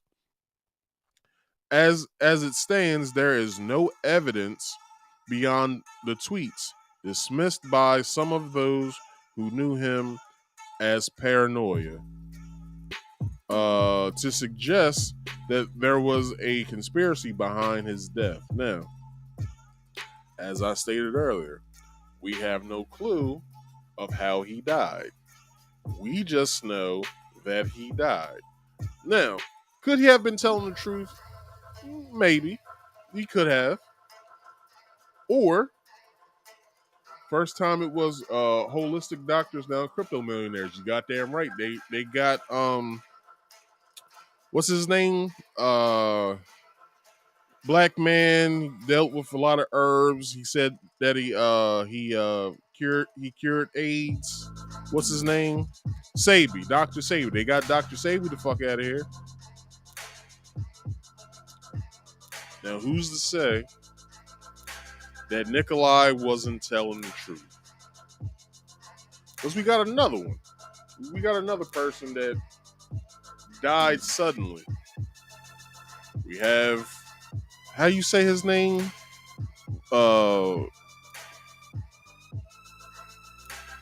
I have no idea how to say his name. I want to say Vladislav so bad, but it's not Vladislav.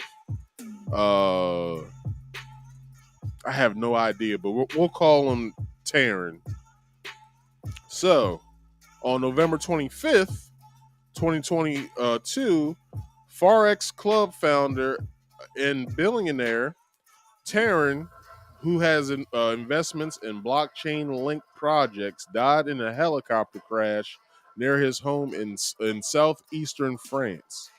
The Russian embassy confirms that the death of Taryn in a helicopter crash that occurred on Friday in the area of Villefranche-sur-Mer commune.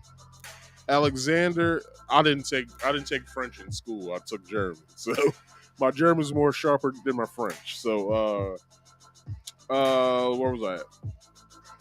Alexander, a spokesperson for the Russian embassy in Paris, told the state news agency TASS, TASS, representatives of the Russian consulate, in the Villefranche-sur-Mer, are staying in touch with the family of the deceased to settle all administrative matters. French public broadcaster French Blue wrote in a November 25th report that the crash occurred in very mild weather, with a pilot familiar with the area at the helm of an Airbus an H-130, a multi-million dollar touring aircraft considered to be top of the line around the world. Now let's stop there.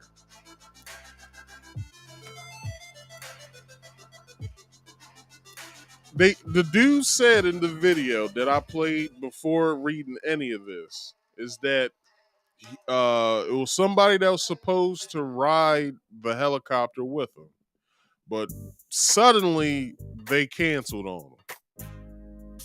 And then the person who was driving the pilot crashed the helicopter. Now, it says here that the H-130 is top of the line.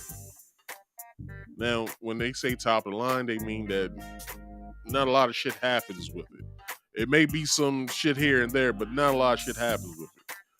So, with that being said, how's it that was he like 40 something? How's it that a healthy 40-year-old male die in a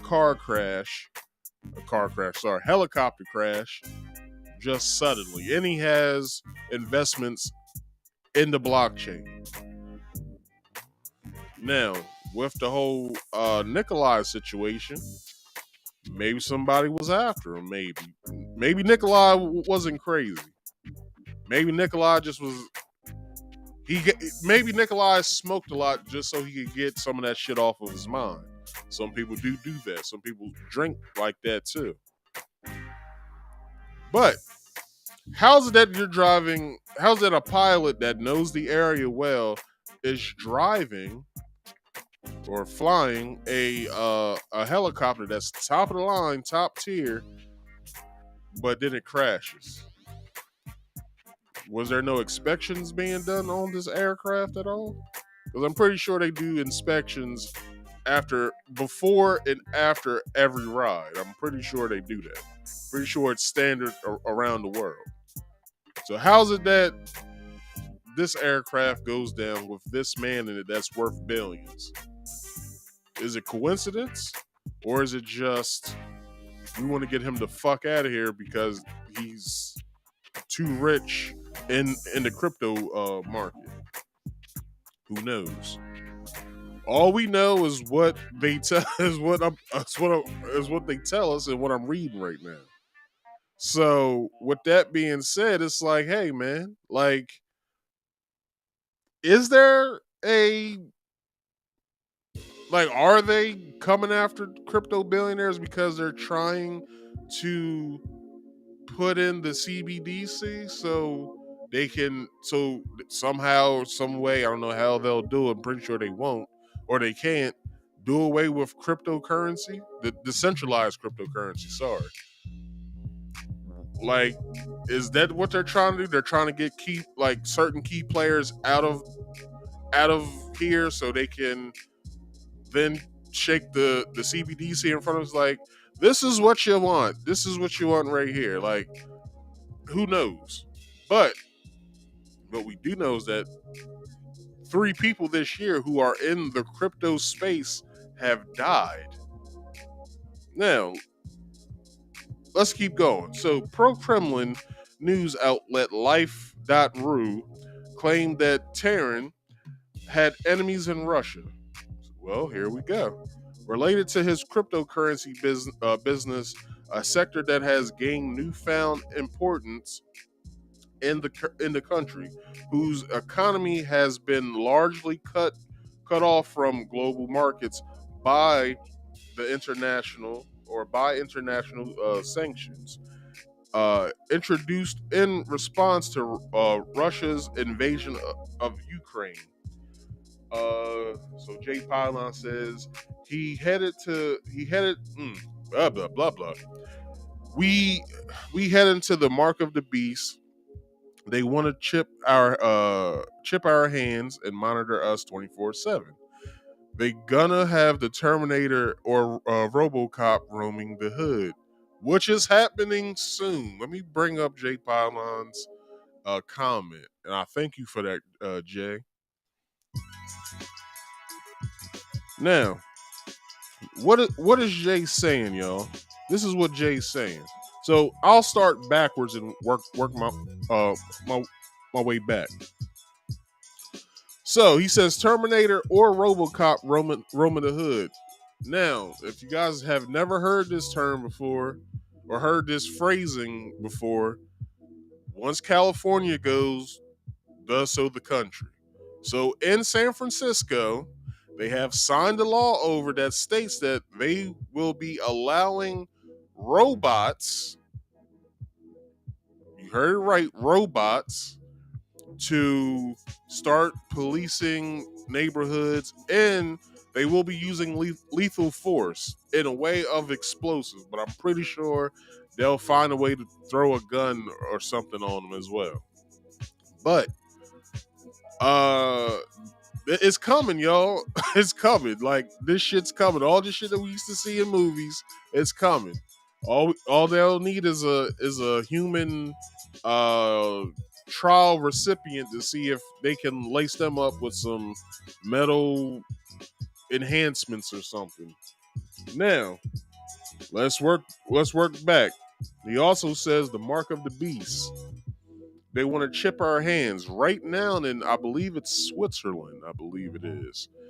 They have already gone into this. They have already allowed themselves in I guess in the country of Switzerland, where most people are adopting this, where they chip your hand, you go to either your local, I don't know if they have Walmarts over there, but their local Walmart, and instead of taking your card out or having your phone nearby so you can scan your card so you can purchase your items, you just wave your hand. Just wave your hand over the card reader and you paid for your stuff.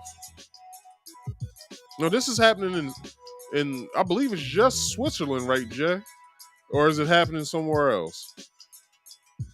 But as far as the reports that I've read, it's going on in Switzerland most definitely. Now, thank you, Jay, for that. Thank you. But yeah, like I said, I don't understand crypto all that well, and I would love to.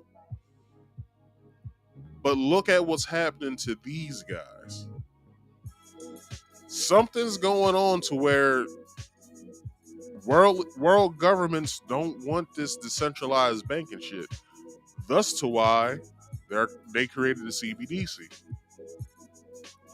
And I suggest for all of my watchers who watch me on a weekly basis to look into this stuff. I just don't be talking and bring you guys the topics that I bring you guys for nothing. I actually give a damn about what y'all learn, because there's a lot of shit that y'all are looking at on either TikTok or Instagram or on TV or whatever that isn't really nothing. They're not really giving you the real news on TV. So I'll try to at least do my best to give you guys some real news. Let's keep going. Now, so Life.ru, which is known to target descendants and opposition figures in Russia and abroad with leaked or compromising materials, published an article about the death. With no sources cited, it suggested Taryn had ripped off customers. So a customer wanted to kill him? That doesn't make sense. Anyway, let's keep going. So Jay says, let me bring your. So Jay says, Amazon stores have the hand wand you wave at and get your groceries. CBDC and social credit going to be joined at the hip. You goddamn right about that.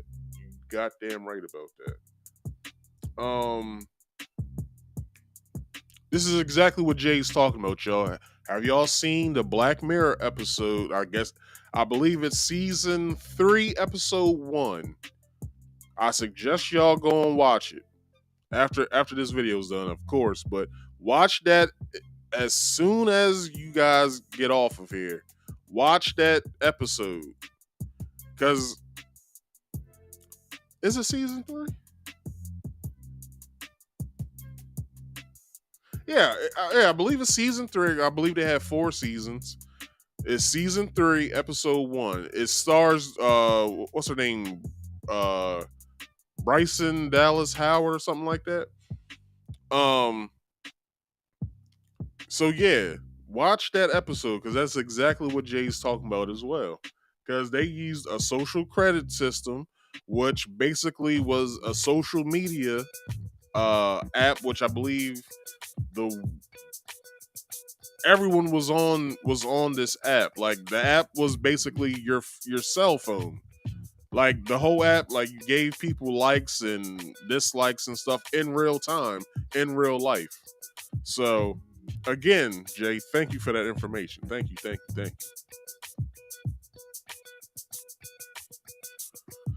So, where am I at? So let me start over. Let me find where I was at.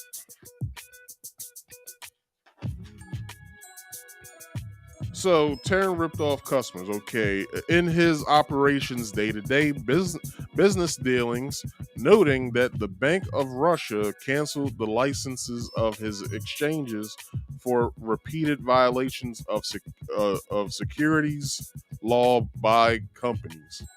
Only officially, these five forex dealers owe the investor 35 million rubles. The outlet wrote. How much money was pulled out of the wallets of Russian citizens? In reality, no one knows. That is why Taryn has many dissatisfied clients and enemies in Russia who could well get him abroad.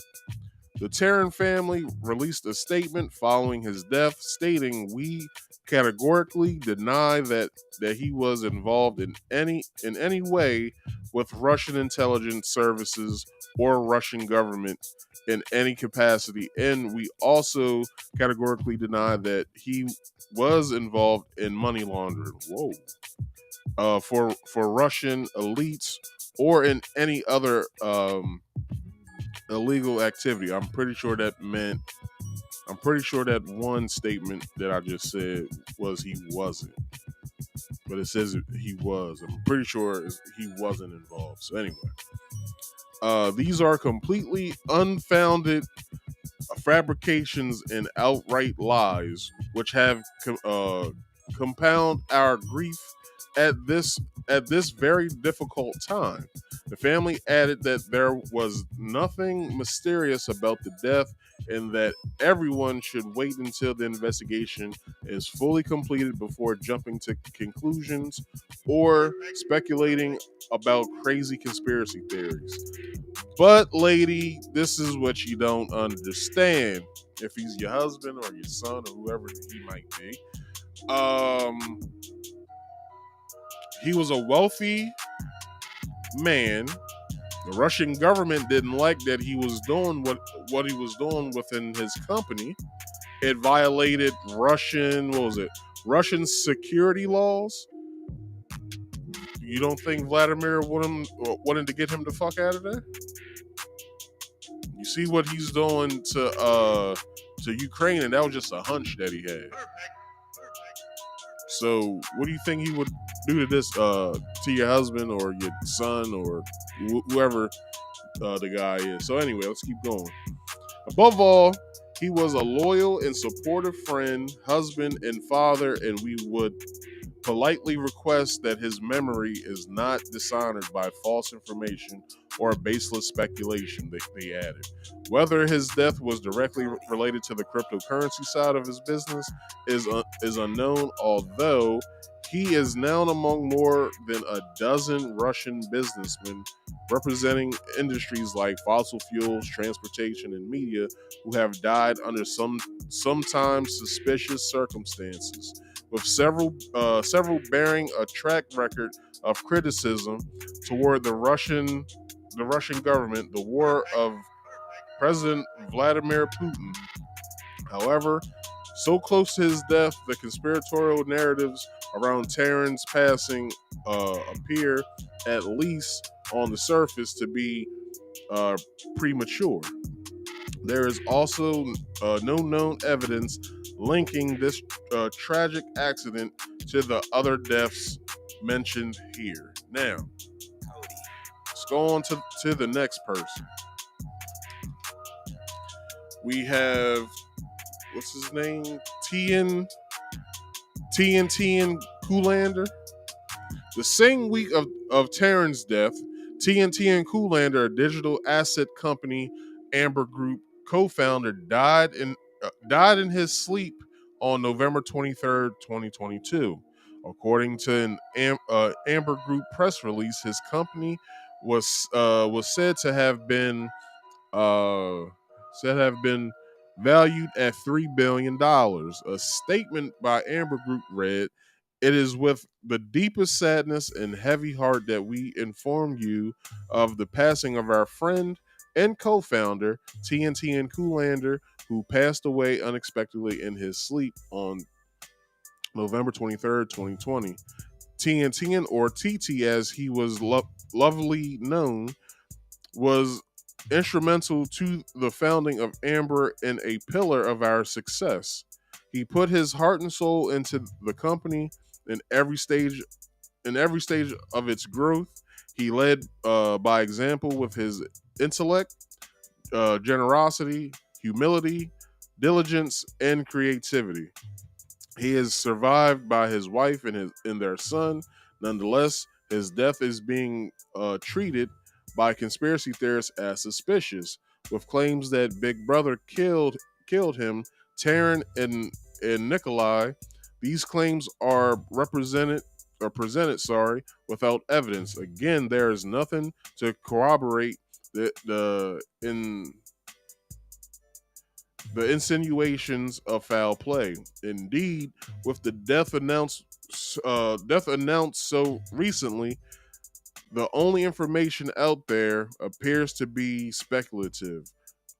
Amongst other names of crypto billionaires are Autumn Ratke, Gerald Cotton, Matthew Mellon, and Marcia Popescu. I guess that's how you say his name. I couldn't say it earlier, but yeah. But let's get into this man's mysterious death. So he died mysteriously in his sleep, right? Now, did they say how old he was? No, I don't think they said how old he was, but he looks like a pretty young guy. Like he looks he was at least in his mid. I would say his at the latter end of his mid 20s, if not in his latter 20s. And how do you just die mysteriously in your sleep? Like I never heard it happen to a young person ever, but how do you just out of the blue just pass away? Now, they didn't really say in this article like if he was, being tracked by intelligence agencies or if he was being if he had some sort of run-in with some malicious group or anything. All they said is that he died in his sleep suddenly. Like no one knows. So I don't know. I would say I would treat this one as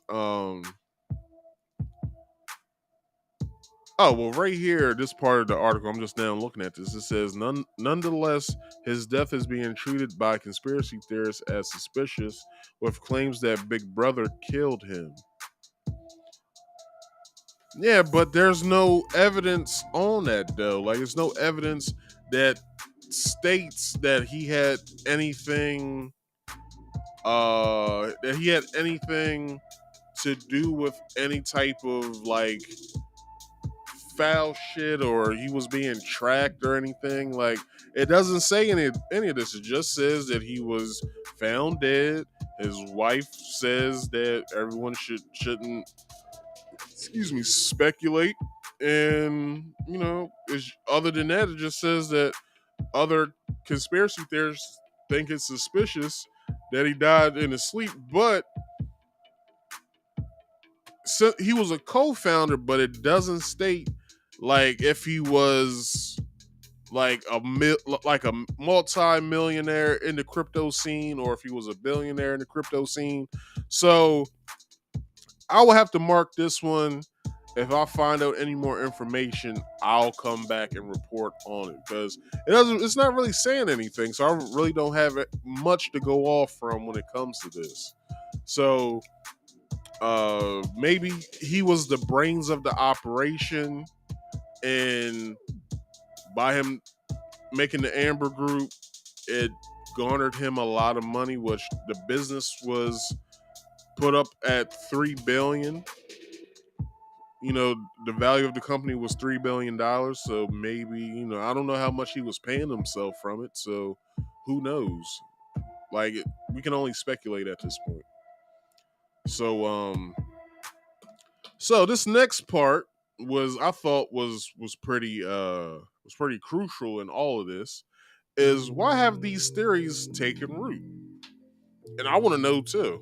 So the accounts that tie together the deaths of these wealthy crypto investors and figureheads appear to be an opportunistic attempt to carve a narrative based on little more than suspicious and common basis for conspiracy theories to flourish. Cryptocurrency communities have often found bonds in anti-establishment causes and philosophies, uh, spectacle or traditional banking system seeking to engineer alternative to centralized uh, monetary institutions and financial routes. The relative nuances, or hold on, the relative. Hold on, I gotta write this in real fast. Hold on. I have no idea what this word is. And I just lost it. Okay, there it goes.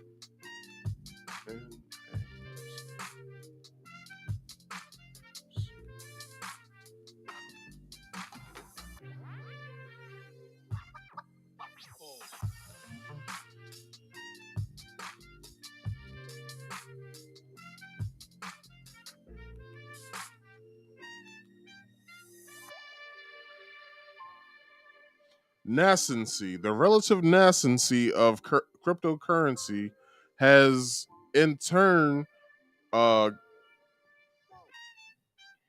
catalyzed suspicion among politicians and hold on. Suspicion among politicians and institutional figures keen to tighten regulation in a market that traditionally, at least, celebrates its libertarianism.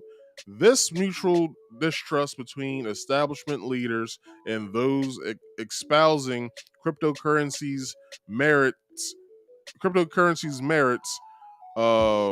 foments an ideal environment for speculative and conspiracist narratives to flourish. Past stories and notorious cryptocurrency scammers such as Ruha Ignatova and I have no idea how to say these fucking names. Sadish Kuhani, in a wider history of scams and frauds across the market, help breed the notion, presumptively among both cryptocurrencies champions and critics, that there is also inherent secrecy to the industry, or that more goes on behind the scenes. The mystery surrounding the founder of Bitcoin, Satoshi Nakamoto. Now, hold on. This is one thing I wanted to bring up. I'm glad the name was there. I'm sorry, Jay, you've been writing in here. Meanwhile, Sam Bankman-Fried, he greased all the right palms. Shit, he greased all the right palms and then some. Fed coins coming soon. They want to shut down the competition and introduce they own crypto. Exactly what I said earlier, people. Exactly what I said earlier. Take this guy down. So this Satoshi Nakamoto. So the story behind him, right? I believe this was the guy. Yeah, this was the guy that created Bitcoin. He created this whole crypto scene, I believe. And then he mysteriously just goes away. No one knows where he's at. No one has heard from him. No one no one knows where the hell this guy is. Like, the only thing that I've heard about Satoshi Nakamoto is that he created Bitcoin. And like 5 to 6 months later, he was gone. Like, no one's heard from him since then. Like, it's weird with this. Now I'm not saying that he died, but I am saying that no one has found him. So it says founder of Bitcoin's Satoshi Nakamoto is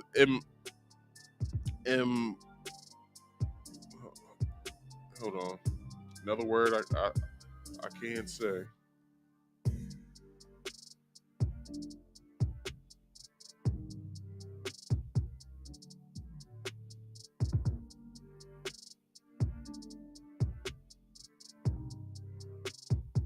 Is it emblematic? Emblematic, yeah, okay. So, is emblematic of the fog of heresy, or hearsay, I'm sorry, I said heresy, wow. Hearsay and rumor that the enveloped the market since its birth. Professor David is it Yermak or Yermic? I have no idea. Professor David Yermic, I guess that's how you say it, who teaches Bitcoin and cryptocurrency at NYU. I did not know that they had a class. NYU Stern told Newsweek that mysteries like this, combined with the billions of dollars spread throughout the market, fueled speculation. The classic case of intrigue, of course, is Quadriga and the disappearance of Satoshi Nakamoto. Two is also a focal point for many people, Yermic said. In these and other cases, there is always suspicion on somebody's death being staged so that they can abscond the crypto assets that are generally unregulated and can be difficult to trace. It's another thing that I heard as well, like after like this whole Satoshi thing. Marcus Also heard speaks. that they locked the guy up. They locked the guy up because he had cryptocurrency in some country, I don't know. And I guess they were trying to ask him for his password, but he can't even remember his password. So I don't know how that. I don't know if that's linked or not. I don't know. But I do know that I heard that someone was locked up for cryptocurrency, and the person can't remember his password, or I guess his key phrase to to get into his crypto account, and he's basically ass out right now. I don't know if he's still in jail or not, but the last time I heard he was in jail. So the recent collapse of FTX, that's the whole Sam Bankman-Fried that Jay was just talking about just a little while ago, the guy who greased the right palms and then some, pays further heed to this and further stokes public interest in the subject. Once one of the largest cryptocurrency exchanges in the world, it was brought down following a scandal involving its former CEO, Sam Bankman-Fried. FTX's connection to American politics has already laid the ground for new misleading narratives tying the purported special interests of the U.S. and Ukrainian governments. Earlier this year, the collapse of Terra USD and its sister company Luna led to panic across the crypto markets and again further suspicion that the top players were withholding information from the investigators worldwide. Professor V. Garrett, Professor V. Garrett, how do you say this man's last name? Camizio? Professor V. Garrett Camizio of Washington College of Law, who teaches virtual currency law, told Newsweek that cryptocurrency's infancy was perhaps a key factor in fomenting conspiratorial narratives. It may be argued that crypto draws conspiracy theories because crypto and its related industries are still relatively new and not well understood. This is why I keep saying I want to learn. Let's see. Even by crypto investors, Camizio said. In addition, to date, it has tended to attract founders and management who are outside normal corporate and financial services industry circles. Further, the crypto industry may be viewed as existing outside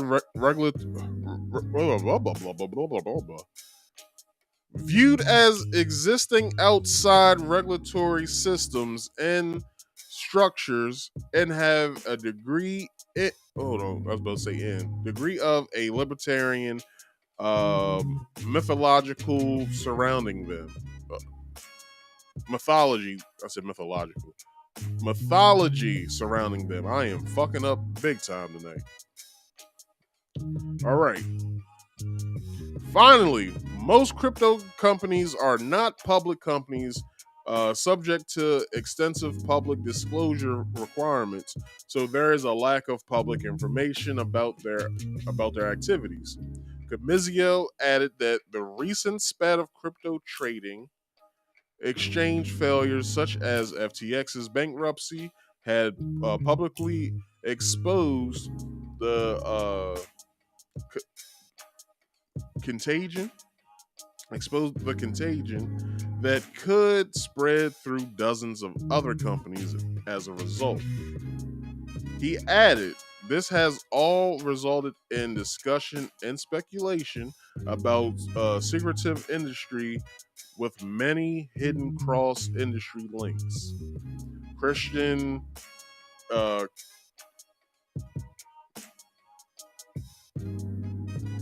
Catalini, the founder of MIT Crypto Economics Lab, told Newsweek that while he wasn't sure whether cryptocurrency is more or less susceptible to conspiracy theories these days than other parts of society, from politics to vaccines, a lack of regulation and responsible financial management has exacerbated damaging headlines. There have been dramatic failures with crypto, with Luna, FTX, as well as some of the other bankruptcies we've seen this year. 1 second. I didn't know about Luna, or I knew about FTX. That's big news. But Luna and his sister company, I forgot what it was called. I believe I heard someone talking about that, but I'm not sure. So I don't know if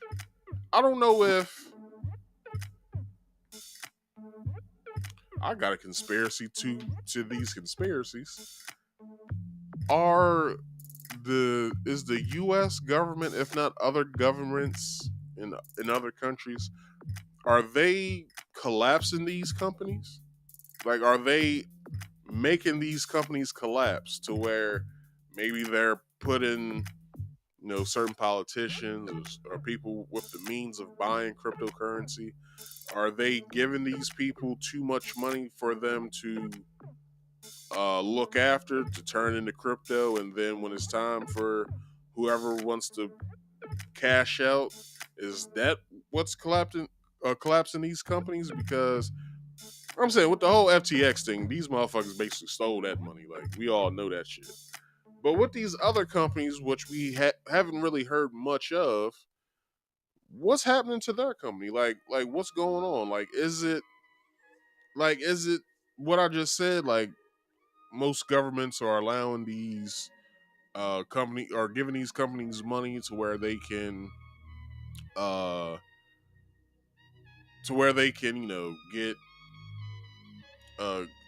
get the infrastructure that they need to where when it's time to cash out, it just plummets their whole company. Like, who knows? I'm just asking a question of what do you guys think might have happened to Luna, its sister company, and whatever other companies have when bankrupt behind whatever. But that just reflects the low quality and unregulated nature of some of these participants, he said.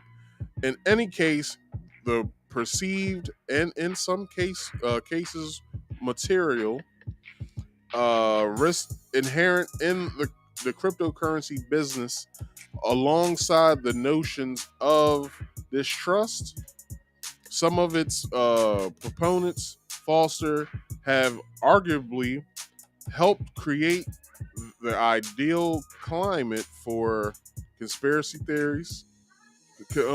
Conspiracy theorizing. The claims connecting the recent and historical deaths of some of its bigger investors appear to be symptomatic of that and are, at best, based entirely on speculation. So speculation. That's basically what they're just saying in this whole fucking article. Moving on, Newsweek has reached out to the Andrew W. Mellon Foundation. What's this? Libertex, Amber Group, Bitfinex, and for former associate of Autumn Ratke, and a contact address associated with Quadriga CX for comment. I guess no one commented, so that's the end of that part. Sorry I had such a hard time reading that, but it was names and words I've never seen before, so I got to sound them out to myself first before I say them. I don't want to sound stupid, so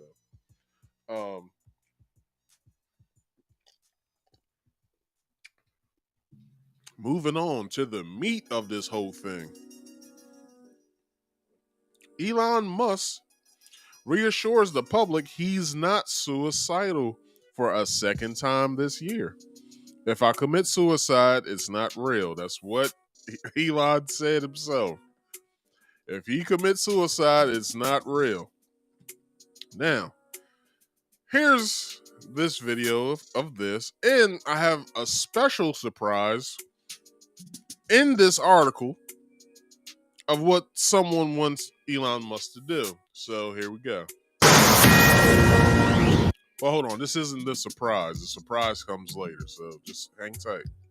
Are you concerned, A, about the retaliation, and B, are you seeing evidence of it already? Government is slow to act. I think there probably will be some actions, but they'll happen slowly. And it's only been a month so far. There's probably at least a few nefarious things that are in the works right now. But I'd say it would be naive to assume that there are no nefarious things. We'll just expose them on Twitter and see what happens.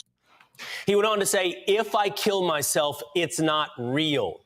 Elon did not kill himself. That's Elon Musk telling our next guest last night in a Twitter space that he definitely expects some government pushback as he exposes Twitter's history of censorship.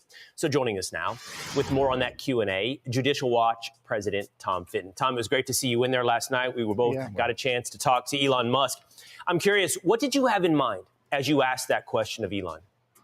Well, I was concerned because I saw President Biden shortly after the election in his celebratory news conference talk about wanting a national security review of Elon Musk. And of course, you've had a series of Democratic senators also criticize him. And so one has to wonder whether he's going to be targeted the way Trump and others have been targeted by the Biden administration, which, as we also know, has very much an interest, a keen interest in having censorship online continue. They're devoted to, quote, policing misinformation. And when anyone hears that, that translates into censorship of Americans. And not only that, I was trying to find a good spot to stop that at. Not only that, reason why Biden is asking for a review of Elon Musk is because of this. Now, before Elon Musk even bought Twitter, we heard on Joe Rogan, that from another social media CEO's mouth, that FBI contacted social media companies, including his of Meta, Facebook at the time, that if you see a story being run by the New York Post that has to do with Hunter Biden, get rid of it, because it's a fake story that is now real. It's so real that it's footage of what the fuck was going on. But anyway, so Biden, he has a lot of demons that he's dealing with, including his son, Cartel Biden. So homie, was on his computer, fucking hoes and smoking crack and all kinds of other ill shit. So much so that he left his laptop at a Dover computer repair shop. So, just like any computer repair guy, just so he knows that his work is complete, he has to turn the computer on. And the shit he saw in that computer was astounding. Now, this is the reason why that Mark Zuckerberg said the FBI came to him or called him and was like, hey, if you see this story about Hunter Biden, block it, because it's not real, it's fake news. People are trying to frame the presidential candidate's son of doing things that he's not doing, and we just would like if you can stop the story if you ever see it. So Mark said, okay. He saw the story got found in the algorithm, I guess, and they pushed it to where not a million people could see it, but only like a few people, if they knew how to find it, could find it. Thus with this whole Twitter file thing that Elon has been putting out for the past week and a half or so, or past week or so,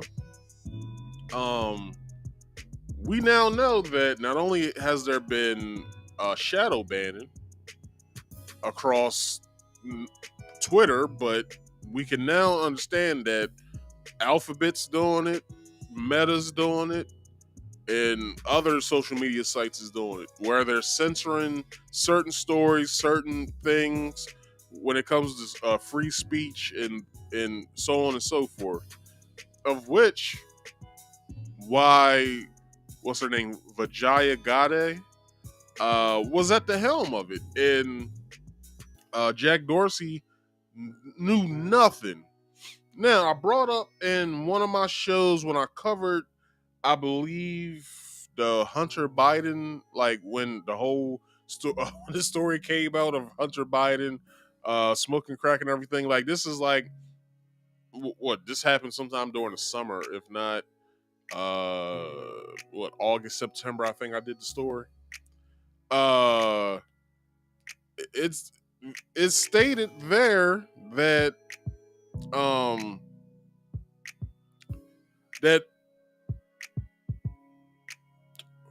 fuck, I forgot what I was saying. Hold on. I'll get it.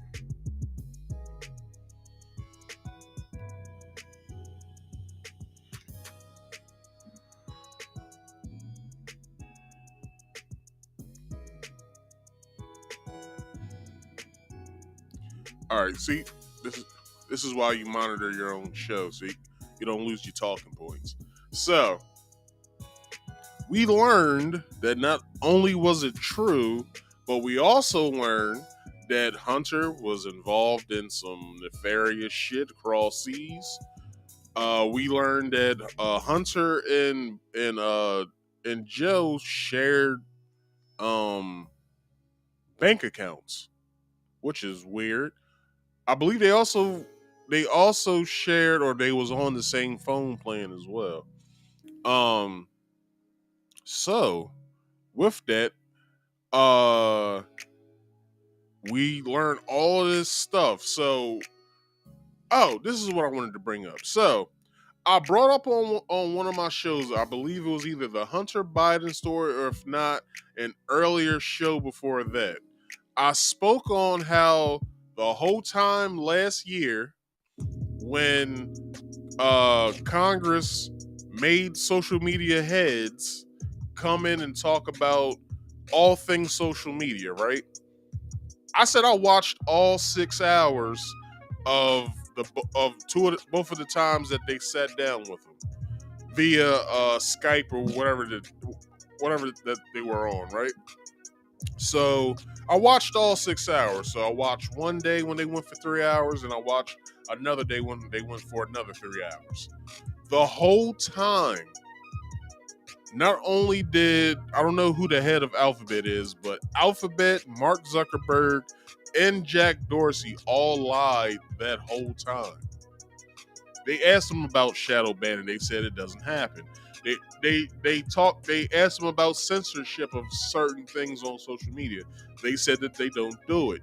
Now that we're finding out via Tim Pool that Google called him and asked him to, I guess, do like a survey or a questionnaire of title, was it 230 or something like that? Of, I guess, when it comes to them curating things here on not only YouTube but Meta, so Facebook and Instagram, Twitter, and various other places as well. So by us now knowing the information that most of us already knew, because a lot of YouTubers will say, I don't know why none of my videos are getting views, because I must be shadow banned, right? I could be shadow banned because I see 30 people. I'm sorry. I see 3 people that's in my chat, right? But when I go to my YouTube studio that is here in the background, I'll show y'all guys what it look like. When I go to my participants, it's only me and Jay Pilon. So it could be it's 3 people. It says it's 3 people here. I'm one of them because I'm watching myself. But I'm seeing 2 different numbers as well on YouTube of me looking at my show and monitoring my show just in case my show fucks up. I'm seeing 4. But here of the website I'm using, Restream, it says 3. So who's the 4th person? Now, what I say, shadow banning. So a lot of YouTubers talking about being shadow banned, right? A lot of other YouTubers, I know it happened to me. I don't know about anybody else, but when the Fauci email story came up last year, I did that story, and I'll tell you guys exactly how I did it. So it's a lawyer, it's a white guy. He does He has a YouTube channel, and he did the whole email thing. Like, he went through a lot of them, not like all of them, but he went through like the key ones, right? So I said, okay, I'll do his show, but I'll do it my way. So, like you guys seen today, I play videos, so I had certain videos too with it. The next day, because I don't look at my analytics until either Sunday night. Well, I look at how many views I get Sunday morning. So I see, okay, I had however many views last night when I did the show, and then some people came and watched it after. They watched the replay. Okay, cool. Then later on Sunday night, I'll look at the analytics or whatever. When I went back to look at how many views I got that next morning of that story, my entire video was gone. Just like last week, I did a show with Cannon Hotep. When the show was done, the show got blocked. This is how the show got blocked. I played, I think it was all of maybe 4 minutes of Will Smith and of Trevor Noah interviewing Will Smith about the Oscar slap and his new movie Emancipation and everything. My entire show was blocked. Like, I couldn't view it until I got rid of that part of the video where I showed the video of that whole part. So now, since it's up now or whatever, and everything's cool with it, but I was taken aback with the Fauci email story because of this. I did the same show that the other guy did, but I did it my way. Now, this is what I was labeled for, and it's still up on my when I come back here to my YouTube studio, and I'll zoom in on it.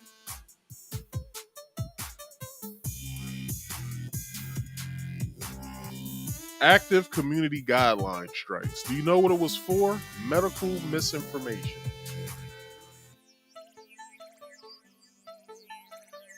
Medical misinformation.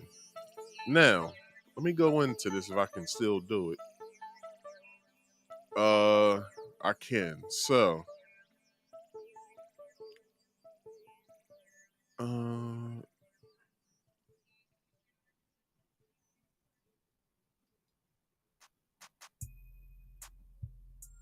content's unavailable because I just deleted it sometime this year, but it's not saying medical misinformation here anymore. It did, but it basically says, warning, your content was removed due to violation of our community guidelines. Because it's the first time your account isn't affected, you're only warned once, and this warning will remain on your channel. So I have a strike.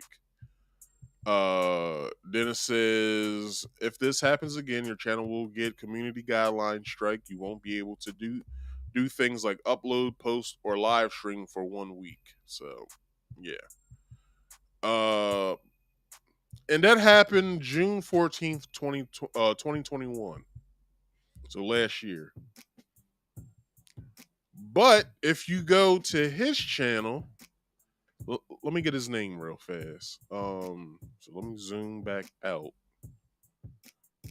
And let me get his channel name for you guys real fast.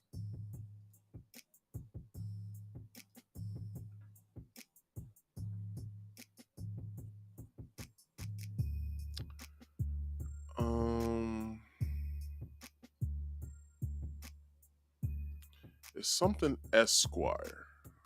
What is his full channel name?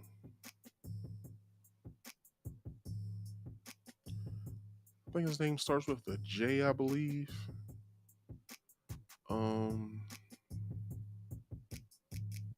Let's see.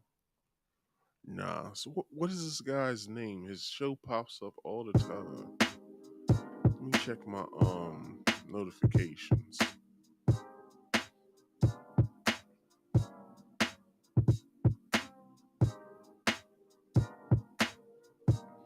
Oh yeah, I forgot. I don't have him. I didn't hit his bell. So,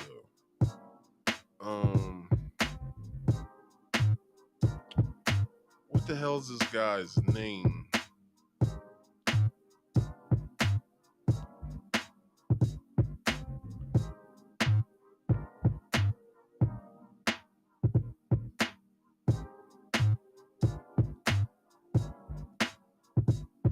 Robert.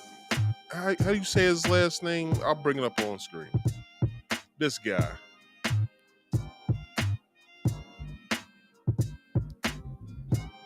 So I did his show. So he did that show that week. I forgot what day it was, but I did his entire show, which I think he goes for like, I think he did like maybe like 2 hours that day. So I did his show, his entire show, but I did it the way that I would do it. And I put up the same emails he put up. I put up the same I don't know if he runs videos on his channel or not, but if he did, I think I found the same video and played it as well. So, and I don't know if I could have been shadow banned for that. Cause I was only smaller then. I think last year I had 30 some odd subscribers.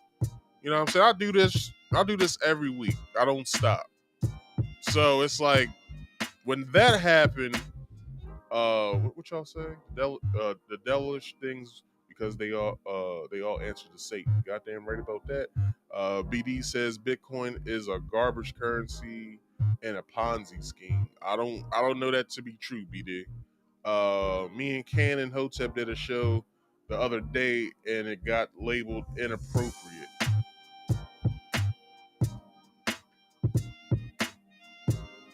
This is what I'm talking about, y'all.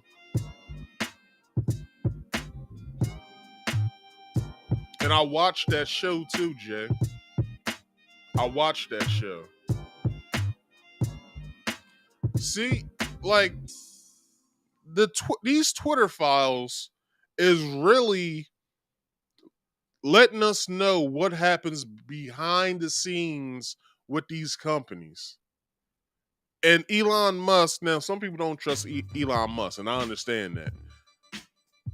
Because they don't know like what nefarious plan he got going on. They don't know if he bought Twitter to empower the Neuralink thing or whatever. Who knows? I don't know. But this is what I'm talking about. This is exactly what I'm talking about.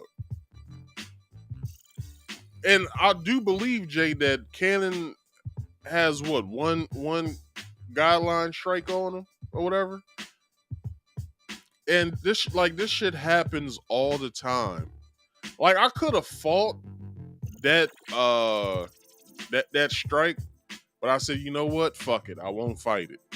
Like I won't fight it. Like, because you run into them deleting your whole channel and all that, and I was just trying to get started and whatever. But yeah, man, like I said, I did homie's entire show, but I did it the way that I would do my show. I looked at every single email that he put up on screen. I did the same thing, and it got me a community guideline strike. So, but his video's still up. I'm pretty sure you guys can go look back and see where that show's at. His show's still there. So, let's see. The video. I'm sorry. One of the other interesting things he mentioned yesterday was he was going to look into the portal that Twitter has set up for friends, including Biden administration agencies, to try to censor Americans. So I'd be interested to see what else is going to come out from the Twitter files in that regard. Yeah. He talked about, I think they almost talked about it like a back door that government agencies could come into essentially the inner workings of Twitter and go ahead and avail themselves of the censorship tools. That's something we need to know more about, Tom. I'm very interested in where this also went to other tech companies and what other topics. What did you think of Elon's answer to your question, Tom? I mean, I believe he said something about, I have good security. He made the joke about, I'm not going to kill myself. So if that happens, it's not real. And he also said there's a few, interestingly to you, Tom, he said there are a few nefarious things going on. So his answer to you in part was, yes, there's already something taking place. Well, the Biden administration has talked about having, a national security review. Treasury Secretary Yellen suggested that it might be in the offing as well. You've had Elizabeth Warren, go after him on taxes. And remember, Twitter isn't his only company. So he's probably seeing Which I believe I just heard, a couple days ago that Biden, if not the DNC, wants an investigation on Elon and his companies. Like, for what? What did he do? I believe in who said this?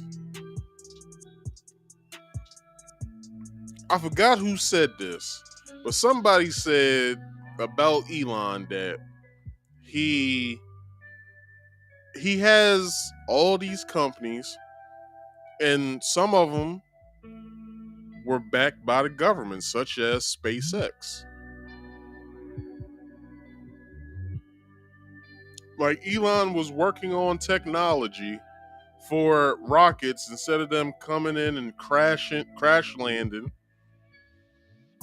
He would shoot them up, then he would bring them back down and have them land, and they do it to where they're no longer wasting money, billions if not trillions of dollars on rocket ships just to shoot them in space for them to come back down to Earth and crash and shit, and then it's a whole bunch of debris that they gotta clean up or whatever. None of that happens anymore. So SpaceX is a government-backed program. He helps NASA with shooting up into space and shit. So like, why would he be investigated by the government if he's not, if not one, helping the government with certain things to save money, but two, he created the electric car, which his Tesla company, which they talking about going green and shit. Like, there's a vehicle that he created of which it's a green product because it uses electricity. I don't understand why he would be investigated. Now let's look at what's his other company? I don't think the Boring Company. I think the Boring Company is like a hobby company that he has, but I think he has like 4 companies underneath his belt. Let me check.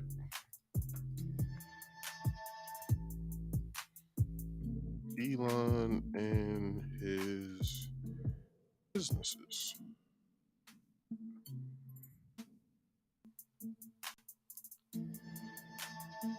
Tesla CEO.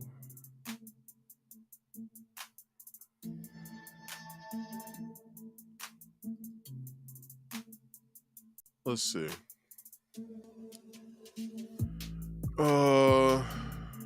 Elon Musk. He has 9 kids.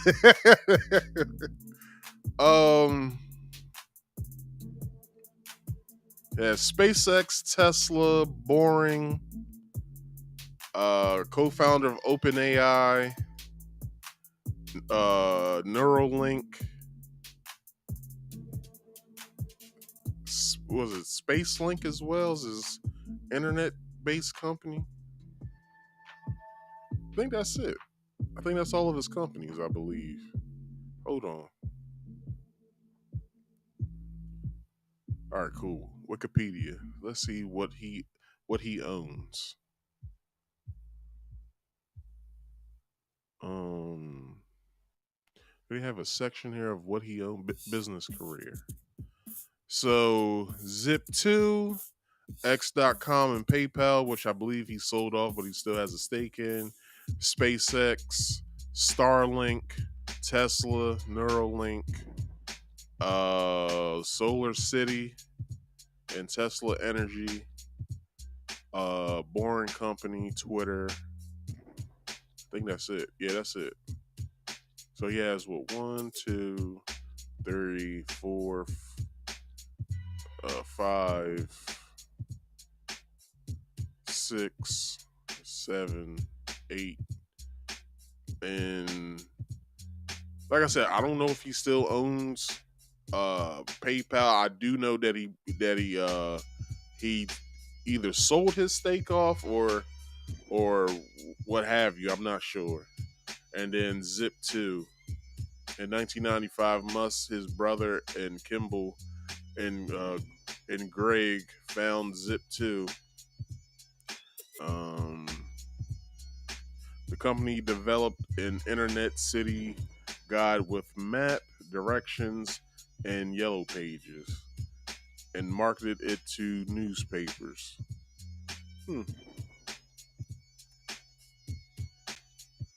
It is now merged of directors to abandon and merge with City Search.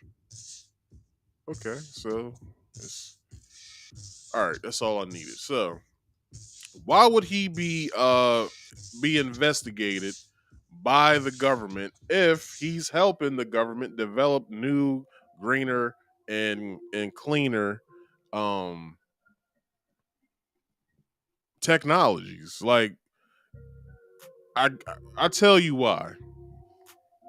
Because now he owns Twitter.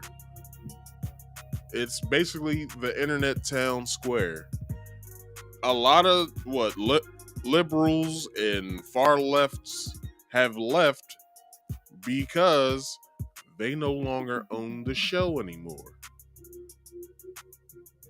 It's Wild Wild West at Twitter right now. Now it's been it's been reports that like racial hate tweets have risen, but if you really look at it, it's like 100 or so, like an hour or something like that. If not, like every 6 hours or something. Like it's not a lot. Like out of the millions of people that use it, it's like 100 or so racial hate tweets that go out like every 6 hours or something like that. Like it's not even that much.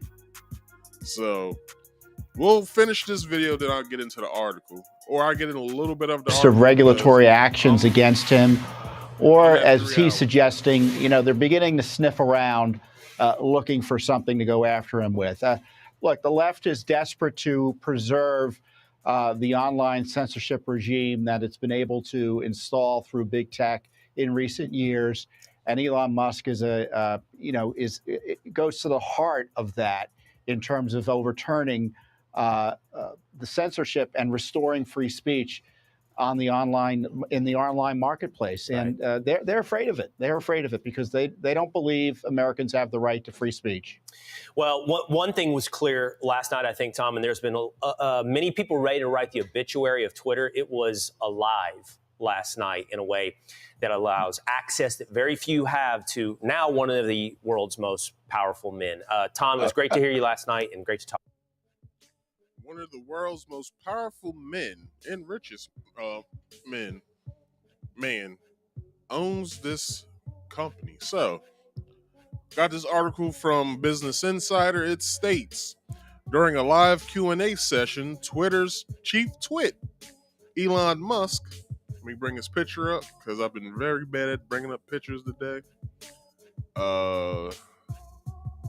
Chief twit, Elon Musk, assured listeners he had no thoughts of suicide despite questions about the billionaire's mental state and safety. Of which I didn't have this picture, but Elon Musk put up a picture, I believe it was on Instagram, of a gun and a can of Coke, and cans of Coke. on his nightstand, and somebody I think wrote in his tweet, "Use a coaster" or whatever, because he had like 3 diet cans of Coke sitting on his or Coke Zeros, I believe it was, sitting on his nightstand, and he had this big ass revolver like sitting right next to it. It was a great picture to see. So Musk 51 let everyone know that a mysterious sudden death would not be his own doing after fears for his safety arose, of which he stated to fans, I guess, that was outside of either a hotel or one of his companies or something. He stated to him that he will not be shaking hands anymore. So this is just because of his safety, because he doesn't want to get shot. So, in a Saturday Twitter space, Musk hosted a live Q&A on the Twitter files, of which Hotep Jesus states that they are doo-doo, which if you look at them, they really are. So, bombshell dropped on Friday during the session on one of the 100,000 listeners at the time asked Musk if he was suicidal. "I don't have any suicidal thoughts. If I commit suicide, it's not real," Musk replied. According to Twitter, 1.8 million total tuned into the Twitter Space interview. Speculations about Musk's safety and mental state comes amid the self-proclaimed free speech absolutists' promises to expose Twitter's alleged free speech suppression. With the release of the Twitter files, or as Candid Hotep calls them, the Twitter pamphlets, the files contain internal communications between Twitter employees about a New York Post report on President Biden's son Hunter. According to the report, the insiders Catherine, damn, she has a weird ass name. Tangalaskis Lipper. In the Q&A, Musk also suggests Twitter favored Democrats over Republicans in its censorship, which a lot of which a lot of Republicans were shadow banned, taken off the site, and or suspended from the site, of which we saw the account Libs of TikTok, which that's the person right there, Catherine Lippert, which is Libs of TikTok, I believe. She her account was suspended several times last year. So in the Q&A, Musk also suggested Twitter favored Democrats over Republicans in its censorship. According to the Epoch Times, he said the treatment of the opposing political groups was not even-handed. I'm not saying this is the case. There appears to have been a double standard where Democrats were not censored and left causes were not censored, but right causes and Republicans were, Musk said. Former Olympian Caitlyn Jenner shared her concern for Musk's safety and condemned his bravery and commended his bravery in a Friday tweet at Elon Musk. I hope you are surrounded by massive security and in an extremely safe, undisclosed location. I don't know why they would she would write that, but anyway, you just became public enemy number one to some very, very bad people. I pray for your safety and thank you for your bravery. We need more at Elon Musk in our society. This is the first time Musk has hinted at his own potential mysterious death. In May, a tweet from a billionaire caused much speculation online. If I die under mysterious circumstances, it's been nice knowing you, he wrote. The cryptic tweet sparked a swirl of theories on exactly what the SpaceX CEO meant. Users discussed a potential threat from the Clinton family or even Russia, because we all know all of Clinton's friends, the Clinton family's friends, have just mysteriously came up, either hung or shot or dead somewhere. Like, standard shit when you're friends with the Clintons. So with that last sentence I said, according to Fox 7, the message also prompted Musk's mother, May, to chime in. That's not funny, she tweeted. Musk replied, "Sorry, I will do my best to stay alive." So this next part, Elon Musk declares he is not suicidal. If I commit suicide is not real, by the Daily Mail. But let's take a deeper dive in what this means, right? Elon declared that he is not suicidal during another bizarre interview discussing potential retaliation for his Twitter files leak. The Twitter CEO was quizzed on his safety during another Twitter space. Hold on, another Twitter space? Wait a minute. So this has happened more than one time. Why? Why are people asking him about his safety? Like, why are you speaking that sort of thing into existence? You know, when you speak something into existence, doesn't have to happen right away, but the energy has to transfer some way. That's energy that you're putting out there. Now, during another Twitter Space appearance, just 24 hours after releasing internal documents about the platform's decision to censor the Hunter Biden laptop story, tech guru Kim.com asked the world's richest man if he had been having suicidal thoughts out of the blue, something that shocked other participants of the chat. Mus51 replied, "I don't have any suicidal thoughts. If I committed suicide, it's not real." The world's richest man completed his $44 billion takeover of Twitter in October and said that he had faced a higher risk to his safety because of his actions at the company. He cut the workforce by around half in the first week of November when he officially took over, with 3,700 people losing their jobs. Members of staff discovered that they were fired after being logged out of their work around during the sweeping layoffs, Musk said. Of which, if you guys don't know, Musk told everyone don't come to work one day. I believe it was a Friday. So he had that Friday and the whole weekend with his Tesla engineers to look over all this code and be like, there was some fucked up shit going on in this damn in Twitter. Like what was they doing this whole time? Like, this shit is wild what's going on. Now, he says, frankly, the risk of something bad happening or even being shot is quite significant. I'm not going to be doing any open air car parades. Let me put it that way. It's not that hard to kill me if somebody wanted to. So hopefully they don't.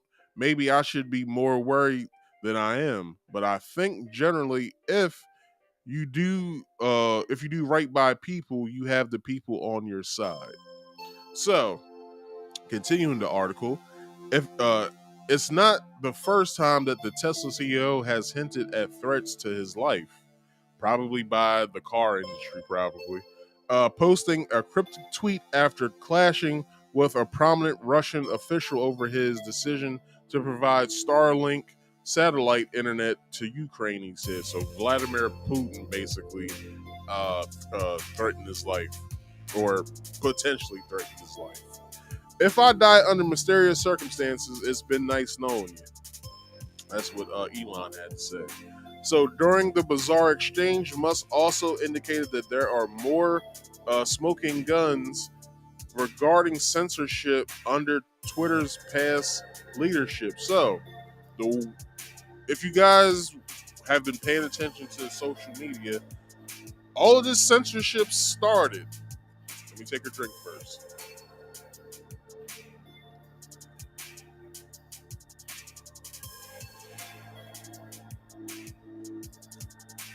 All this censorship started in 2017.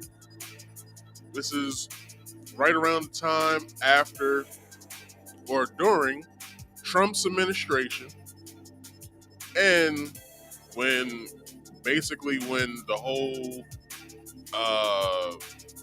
the LGBTQ community started to come out in prominence. So we serve one group while we put another group out the way. Now, he hinted that there would be more releases soon, similar to the information published around Hunter Biden and the supposed cover-up by Twitter. Musk added, "We're just going to put all the information out there. Try to get a clean slate. We will be what is this word?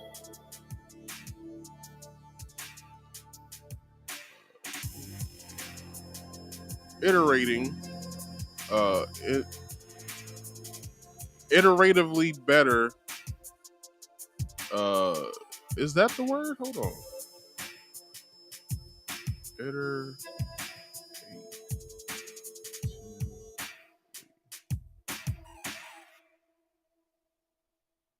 Iteratively, yeah, that's the word. Will be iteratively better, and it will force other media companies to also be more truthful, or else they'll lose their readership. Let's stop there, because CNN,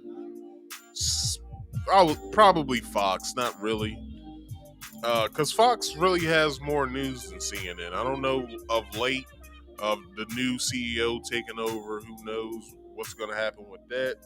But a lot of these news stations that people watch, it's a lot of fuck shit going on. They don't really tell us the truth. Like, I get more truth every week, and I told Ken and Hotep this last week, between Hotep Nation, Russell Brand, Tim Pool, Redacted, America Uncovered, China Uncovered. They're basically my news. They're my news. I don't watch TV. I don't have cable at all. Like, I don't watch cable, so it's like I need some sort of news, outlet to look at and read. So those are the people that I listen to, and then when they're talking, they usually have articles that they reference that I go and read from these companies. Now, are some of these companies allowing their writers to lie on record? Yes. You gotta basically weed them out. You gotta do this. Go to NewsGuard and see who's certified as a reliable, trustworthy source of news. You read those articles. All right. So to further this talk with the article, he published a slew of tweets containing emails from Twitter executives involving in censoring Hunter Biden's laptop. And one of these emails, sent 10 days after the New York Post first broke the laptop story on October 14th of that year, Twitter staffers were asked to review 5 tweets deemed problematic by the Biden team. The same day, another email reveals that there was an additional complaint from the DNC and 2 more tweets were deleted. It is not clear from the leaked emails what the deleted tweets were about. However, Washington Free Beacon investigative reporter Andrew Kerr said he had discovered the contents of several of the tweets. He said three of the tweets the Biden camp demanded to be deleted contain Hunter Biden porn and photos of Biden's genitalia from the laptop. Well, that's already had came out. So some people have seen that already. So he claims one of the tweets requested to be deleted by the DNC was from actor James Woods and was about Hunter smoking crack, of which everyone has seen already, and committing a sex act to a hell. So Jay Pilon, let me bring your comment up. You've been very generous with the comments tonight, and I thank you. Jay Pilon says that will keep you informed better than what's on TV or the internet these days. So much bias and propaganda to filter. You goddamn right about that. That's the reason why I fuck with the Hoteps, Redacted, Russell Brand, China Uncovered, America Uncovered, Tim Pool, and it's someone else that I watch all the time too. Let me see. I have it in my Oh, this some people. The Quartering. I watch all the time, and you guys should be starting to pay attention to Real Nagas. That's Real REEL Nagas NAGAS, and the So What Morning Show. Y'all should be watching that every Monday on the East Coast. He comes on at 2:00, but y'all got to start looking at all of these alternative news sources, because the people that I watch, such as Jay Pilon and Hotep Nation, and all the people that I just named, they actually give the discussions that we need to hear, and they give us the information that we need to hear. So Jay says Cannon always listens to. Is that really graceful? I'm gonna have to check that person out. Matter of fact, let me write it down.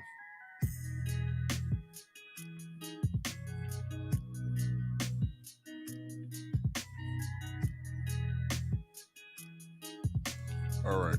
So going back to the article, and he says the second tweet was a link to Hunter Biden's weighing and his using drugs. Now, I had that on my show. I think did I show that? Yeah, I did show that. I did show him weighing the crack, and he was like, and I think the girl said in the background, "What you get?" He said 71. She said, "Well, I got 70." He said, No. I think the girl said I had 71. He said, "Well, it says 70." Or whatever. I was like, "The fuck?" And he was doing this on his phone, like he was. And then he flew. He had the New York whores take a train to Delaware, to Wilmington, I believe. I think that's where the Amtrak stops. What else was he doing? He was in that deprivation tank, or no, the float tank. He was smoking crack in there. There was a lot of shit going on with that story. Like, it's so many moving parts with that story. And another link to Hunter Biden's sex tape with them hooas. Must also address the possibility of a government crackdown during increased scrutiny over his handling of scrutiny over his handling of the company.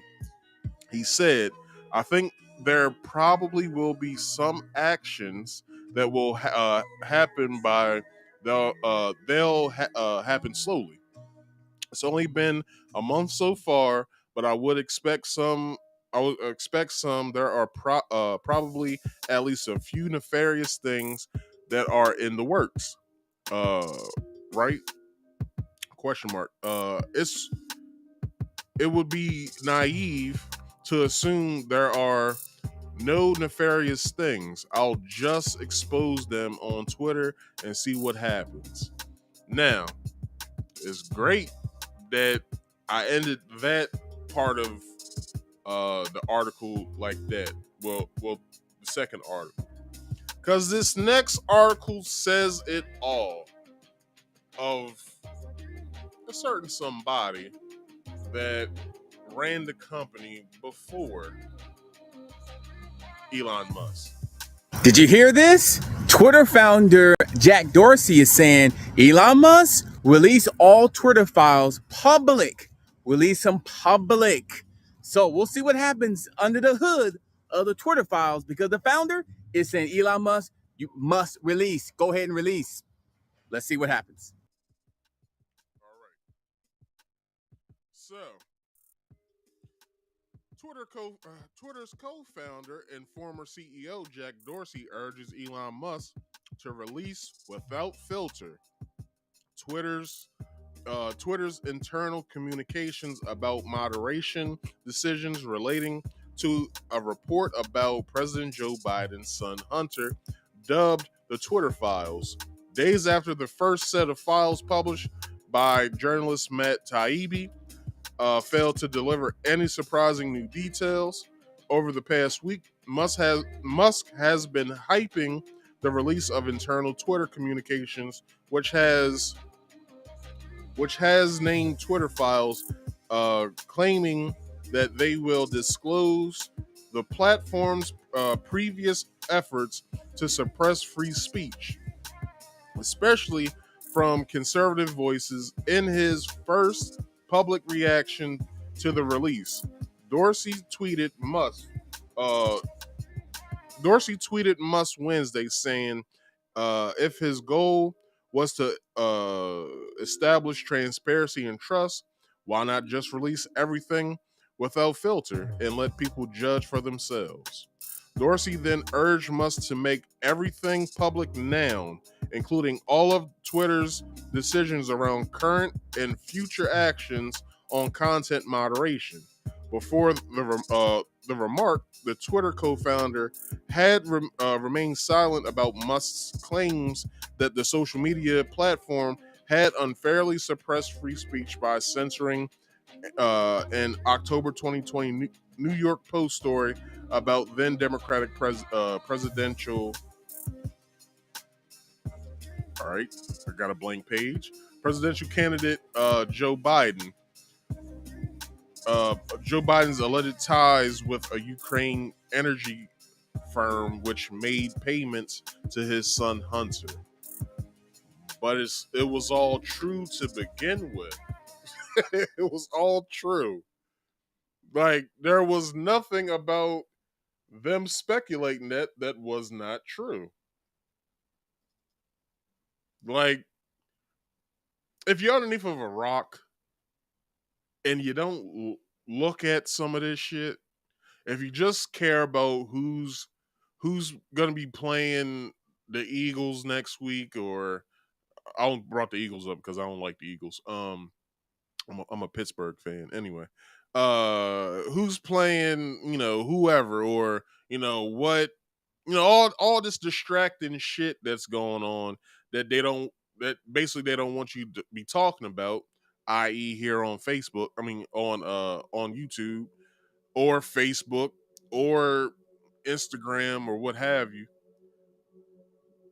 Like, it's a whole bunch of shit going on with these companies.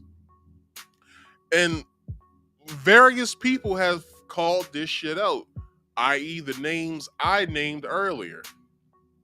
It's a lot of shit going on with this. Like, it's so many moving parts when it comes to all the censorship stuff that we will probably need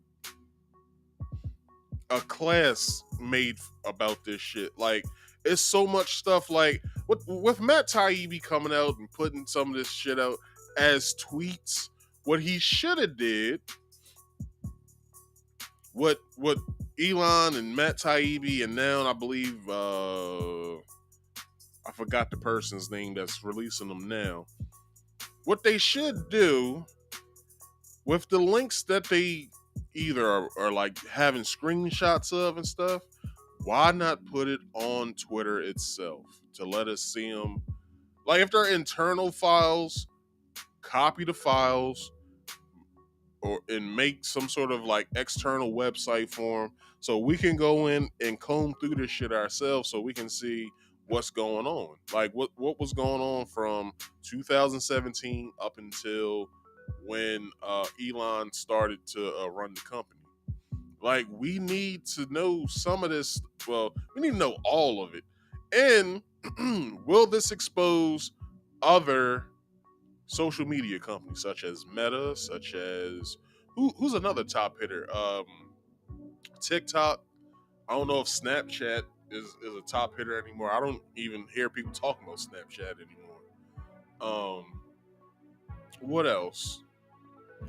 Whatever other, social media site is out there. This is one thing that I believe this hasn't been talking about is Twitter not suppressing child porn, which is a big one. Now, they were so adamant in stopping Trump, the right and all that, but you didn't stop pedophiles from posting child porn on Twitter. So they had a hard on for people who was, for people who was talking about political things that were a part of the far right, but you didn't have one for the motherfuckers who's out here exploiting and exposing children sexually. Like, it doesn't make any sense when you say it, even when you think it too. Like, it doesn't make any sense. Like, far right people talking about how things should be in the country and how, all of this woke shit, which I don't call it woke because woke means something different in the black community, in the black conscious community. But when you do all of this Disney shit, all this Disney shit that's happening in the world, you didn't stop the bat an eye to be like, we should take that off the site as well. No, it stayed.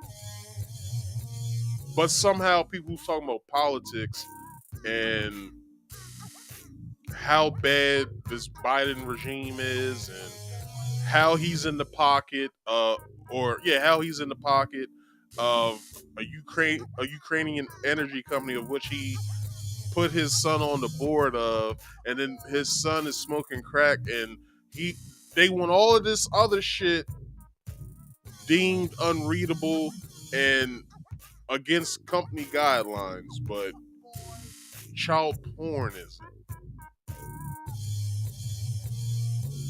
Who does that make sense to? Because I know it doesn't make sense to me. Like, that was weird as fuck that even stayed. Like, that allows me to know that what's homeboy's name? Yoel Roth, Vijaya Gade, and all these other top execs, they into some weird shit.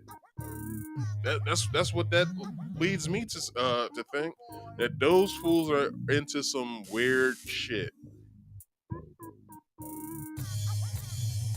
Hence why Balenciaga just got put out there on Front Street for they fuck shit. Of which they said that the photographer is a child photographer, whatever the fuck that means. And it's been a lot of his pictures, if you look at him, of kids in compromising positions.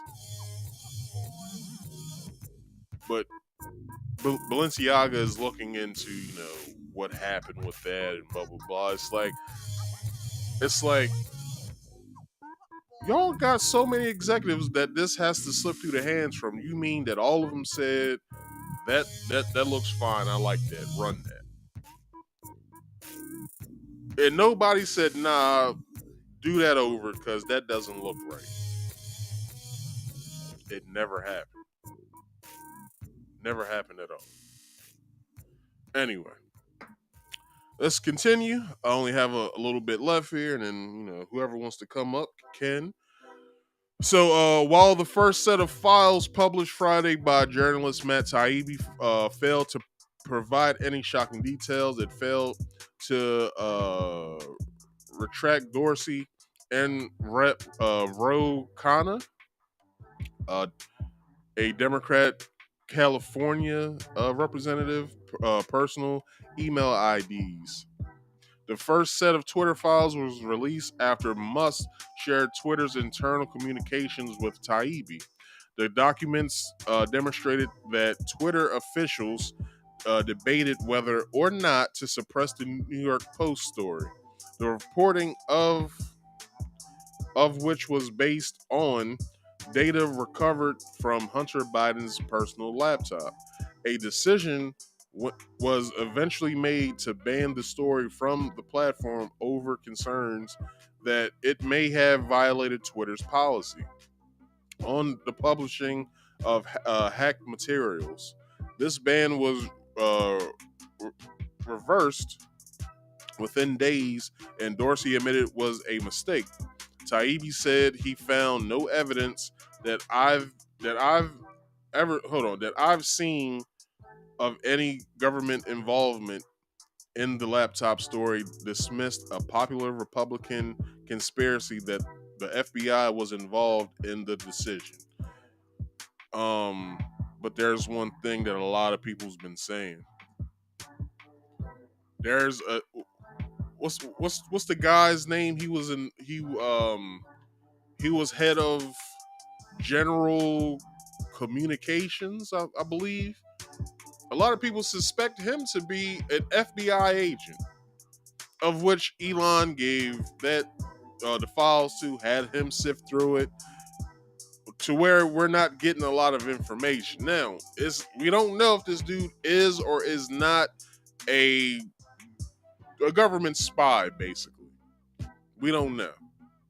But like all people know, the FBI has infiltrated every single fucking group, as far as, far right groups, far left groups,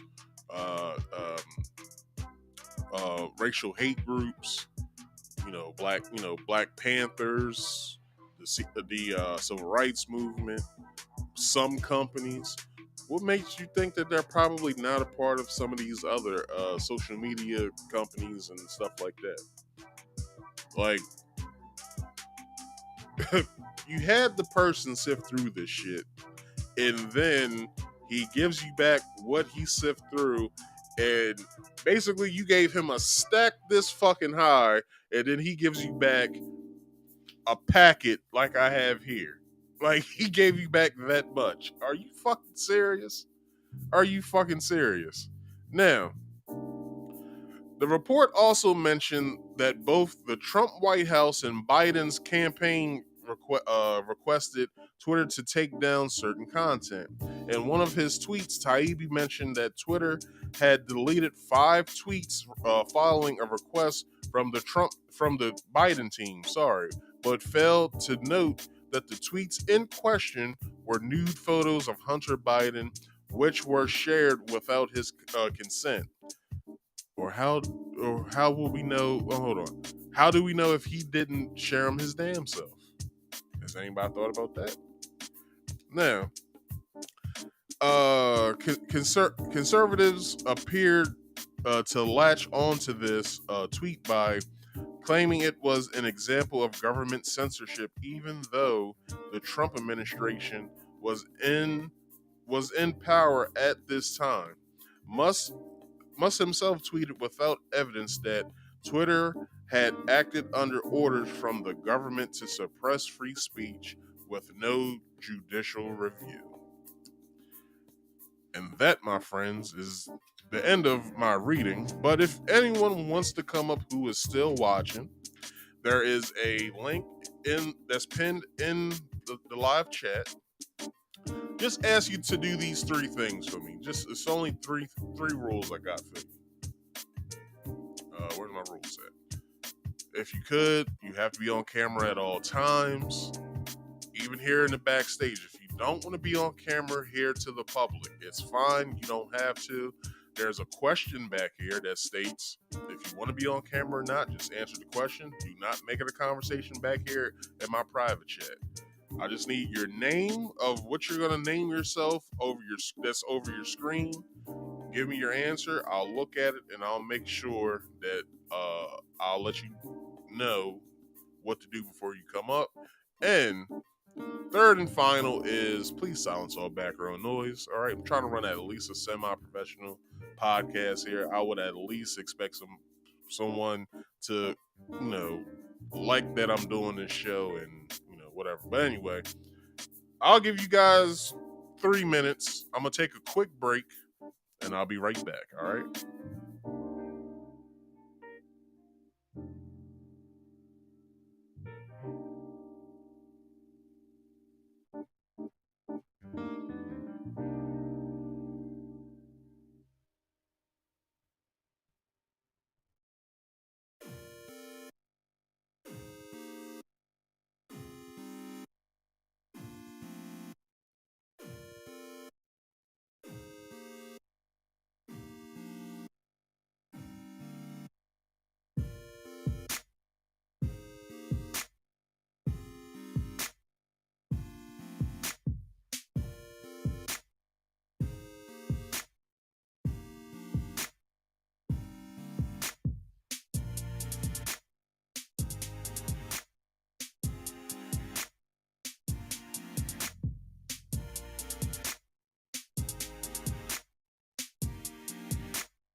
All right, we are back. Now, no one seemed to come up, which is fine. No one wants to come up and talk about the topics I presented tonight. That's fine. You don't have to. If you're enjoying your family time, enjoy your family time.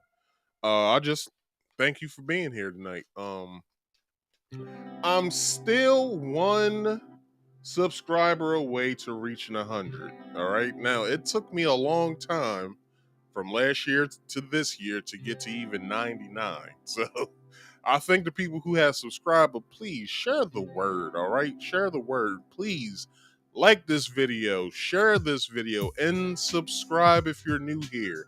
I cannot stress that enough. And since no one wants to come up, I'll end the show.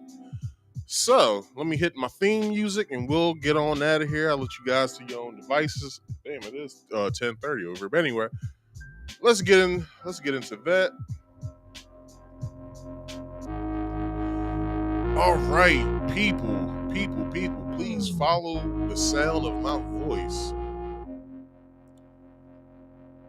If you don't know, I do a game stream every Friday where I play all of my favorite games in a certain select few new releases. So you can check me out on Friday as well at 6:30 p.m. Eastern Standard Time. Right now, I am playing God of War Ragnarok. Now, last night I said I was doing a giveaway. I'm doing a giveaway of a Xbox Game Pass Ultimate 1 month subscription that is good up until the end of next year. So if anybody wants to enter and to win that when I'm doing Marcus Speaks Play, you can. This is the rule. Well, it's not really a rule. It's just a question you have to answer. When I'm doing the game stream, the question is, what was the first game I played, and did I get all of the items I needed to get the secret level? That's the only that's just a 2-part question, but that's the only question that you have to answer. You have to do your homework, so you have to go and look at and see what was my first video that or my first game I started to stream, which, guys, if you look in my playlist, you'll know. But yes, with that, if you come up with the question while I'm playing, if you come up with the answer to the question while I'm playing, you will win this Xbox Game Pass Ultimate, which I believe is good for 1 month, and you'll get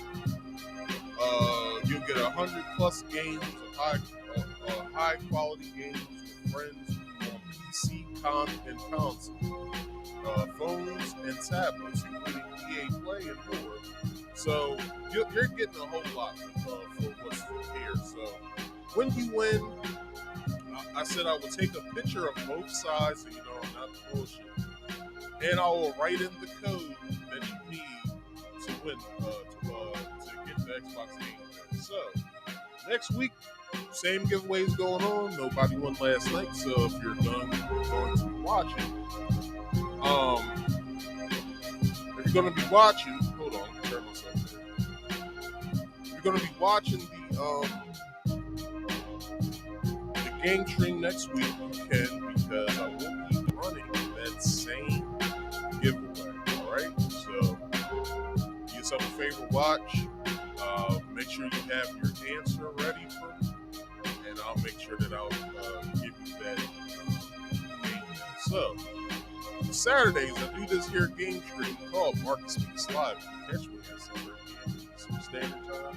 I do this every Saturday, as well as the game streams every Friday. Look on my community tab. I usually have all the information of what's going on that weekend of me doing my streams. You'll have the video title.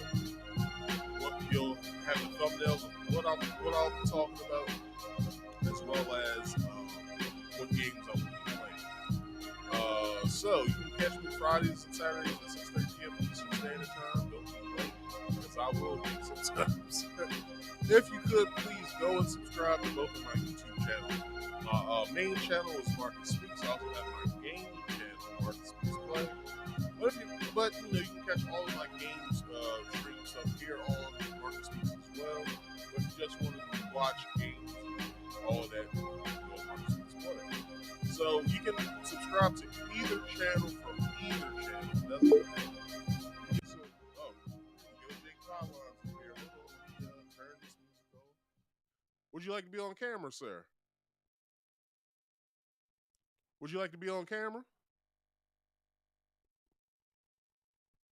I can't hear you. I probably can hear because you're not up here. Let me just bring you up. What's going on, Mr. Pilon? How's it going? Salute. How's it going, Marcus? How you doing tonight?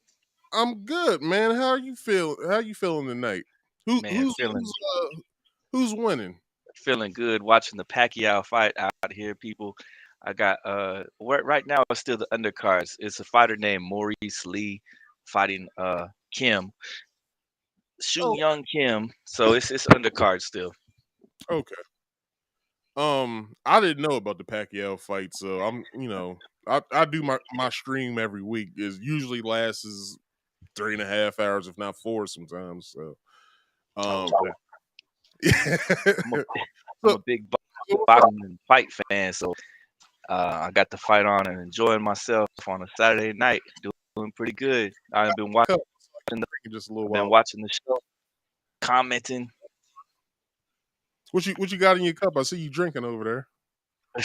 I got a couple drinks in here, some water, some 7-Up, some Body Armor. I'm just enjoying myself. I got the snacks on deck. I got the chips, the salsa, the pizza. So I'm ready to ready to go. So, what you want to talk about up here? We get. I got the CEOs of cryptocurrency that suddenly died. The Elon story, and then there's 3 stories that I covered earlier in the pre-show. So that's all what I'm going to talk about. Well, yeah, I'm gonna get into those in just a second because we also talked. You also talked about Brittany Griner, right? Welcome back home, Brittany Griner. But Yes. I want to say that you heard about the soccer journalist died today. Did you hear about that? Nah. Okay, so Grant Wall is dead. He just died suddenly, and he was over there. He's been on the Twitter feeds talking about how they wouldn't let him in because he had a certain shirt on or something like that. He was also a big proponent of the Yamin and the vacation packages too. So he said he took the full vacation package, and he just died suddenly over there covering the soccer matches. I see a People magazine title that says witness to Grant Wall's death says there was no defibrillator nearby, so I guess he had a heart attack. Right. Prominent U.S. soccer journalist Grant Wall dies in Qatar, while covering World Cup. And then what else do we got? CNN says American journalist Grant Wall dies after collapsing at Qatar World Cup. Yeah.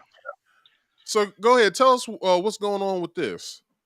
Earlier when he came up there to the place, they said he had on a shirt that was inappropriate.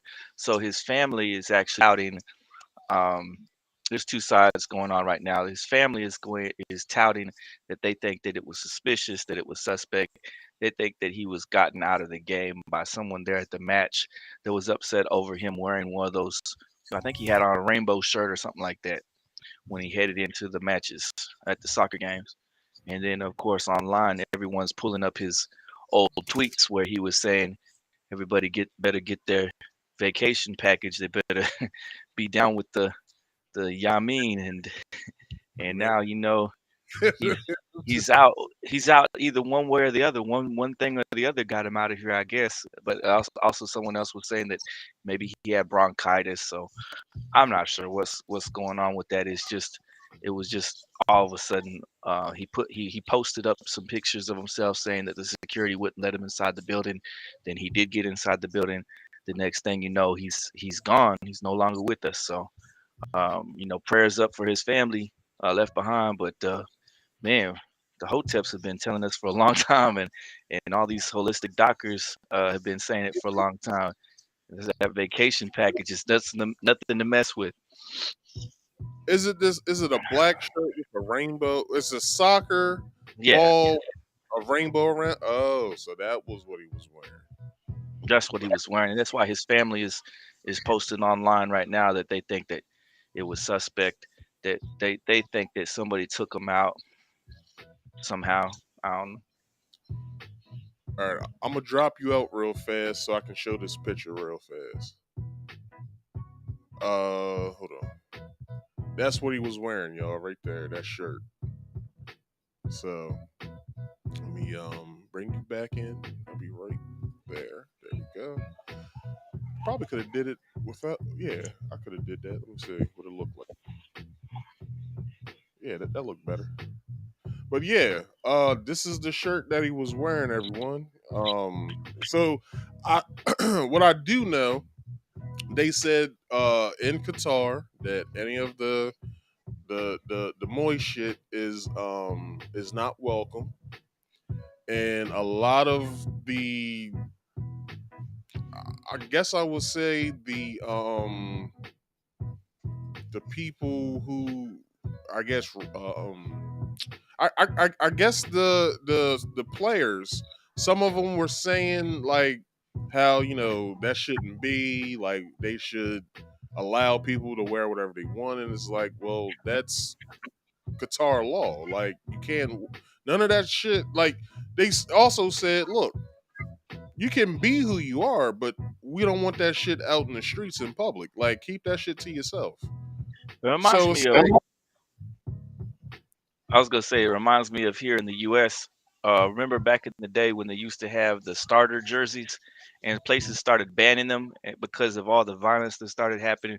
Kids were wearing starter jackets and jerseys and shoes and different things, and they were getting jacked, and they were getting beat up, and there was violence happening over it. And so a lot of places you would go to, and it would say no starter jackets allowed.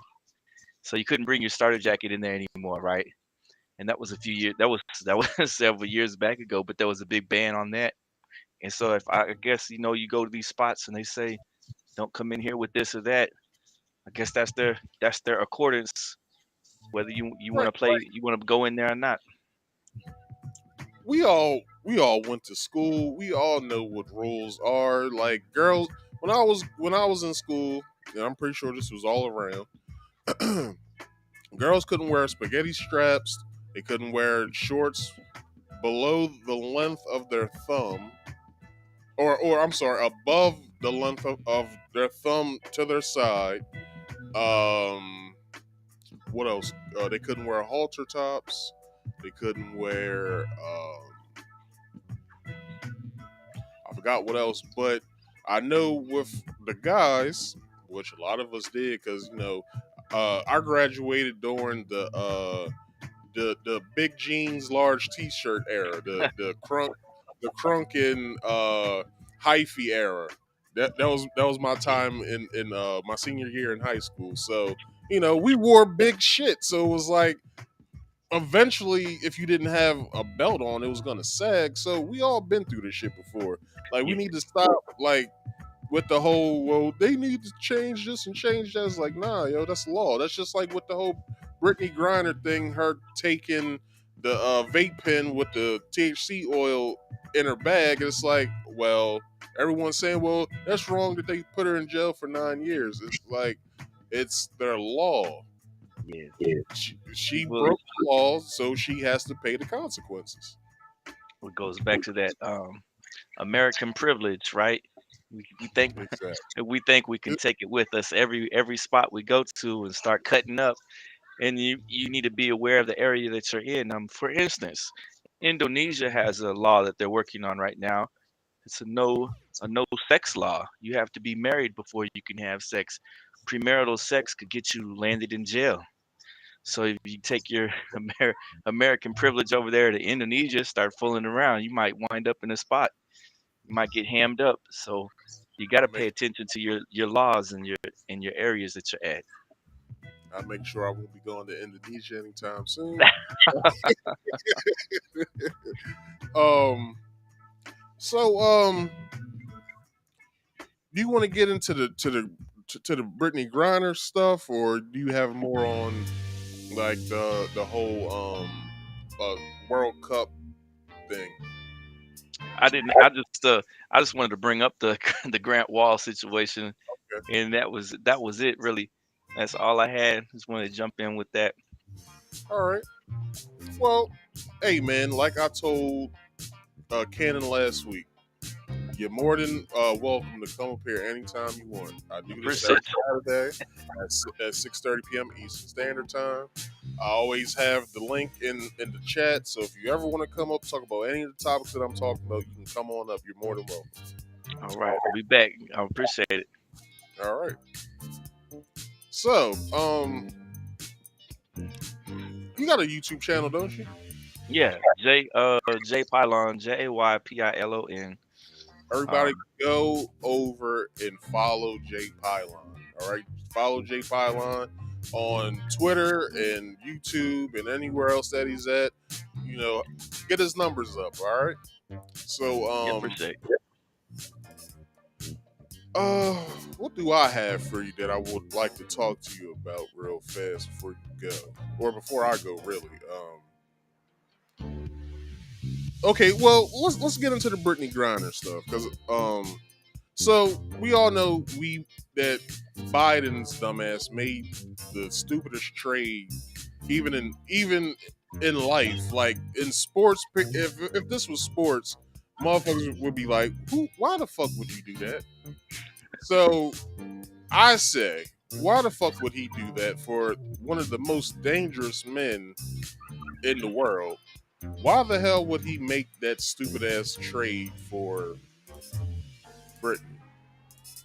What's the I don't know what the I really don't know what the agenda is behind closed doors with that administration. I'm not sure what their overall thinking is, but like I was telling Cannon, I do believe that there's a two-pronged situation going on that we're not aware of, that they're going to use this to gain sympathy or see if they can gain some points within the black community. And then I think they're going to go after the Marines, and I think the Marine next, because I think that the right is going to be harping on why haven't we brought this Marine home. I'm already seeing with articles like by the New York Post and others. I think Washington Post may have also wrote an additional article about this, about wanting to bring back the Marine, and I think that's going to become a priority focus. But we've just seen a united party between these two, between the left and the right, when it comes to these spending bills and when it comes to this trillions of dollars going over there to the Ukraine.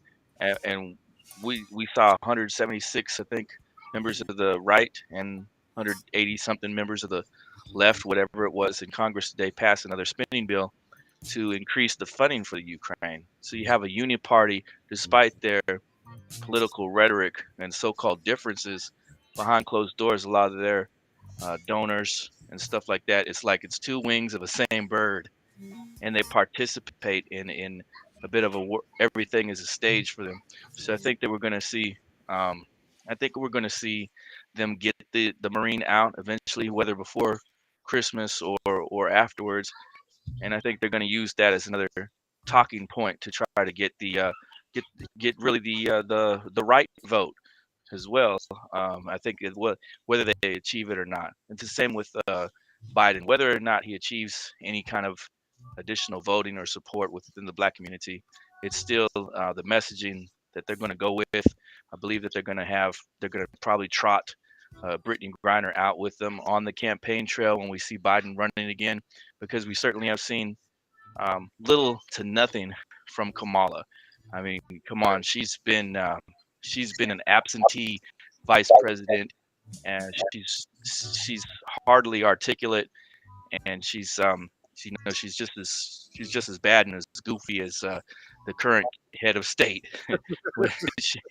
And so they're not going to gain very many points with those two running around. That's why they had to bring in Barry Soetoro, Obama, pull him out again.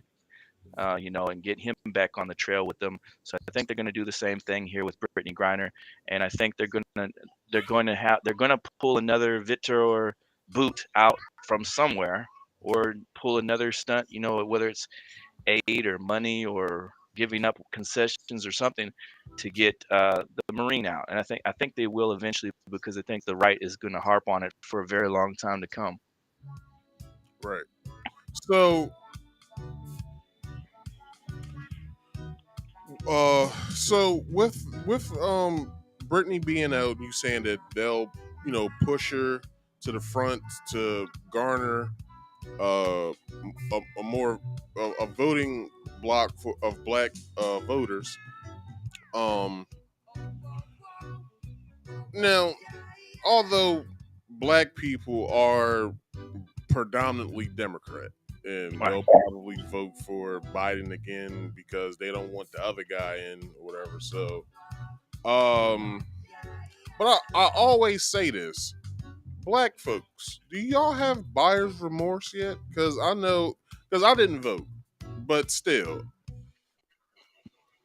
I have buyer's remorse for the motherfuckers who did vote for this dude. Like, it's been hell since he's been in there.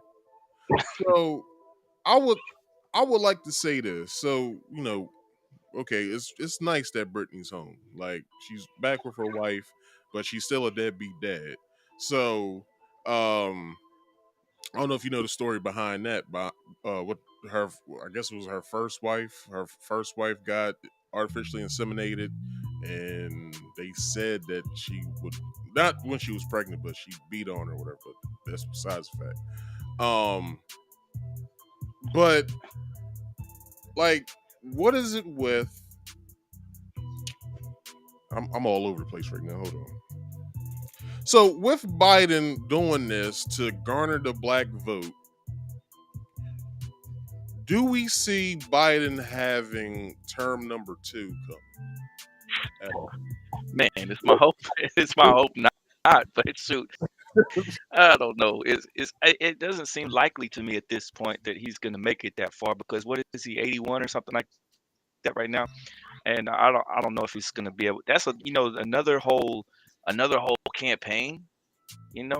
That you have to be on stage a lot and talking a lot and trying to bring people in. I don't know. It seems like they're gonna come up with a convenient excuse to have it just be Harris, and I would say this: who do you think would have the vote on the right? Do you think Trump is going to get it again, or do you think that DeSantis is going to be pushed out to the forefront for be this bigger than life guy than Trump?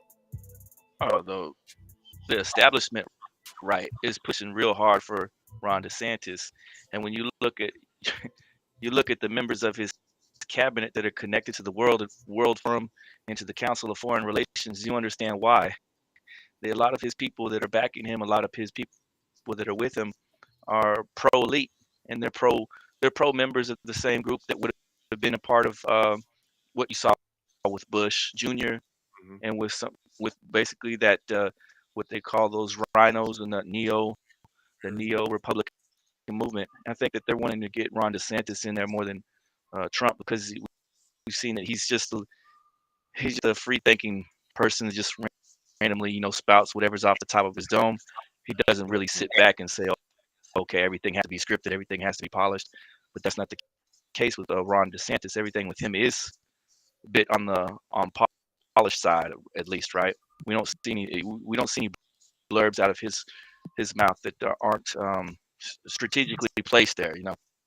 So I think that even though they're pushing him, Trump is a powerhouse, and so I don't see how they could. I don't see in the short term. I don't see Trump losing these primaries to Ron DeSantis, but there certainly is a case there that the old established guard is wanting Ron DeSantis over Donald Trump.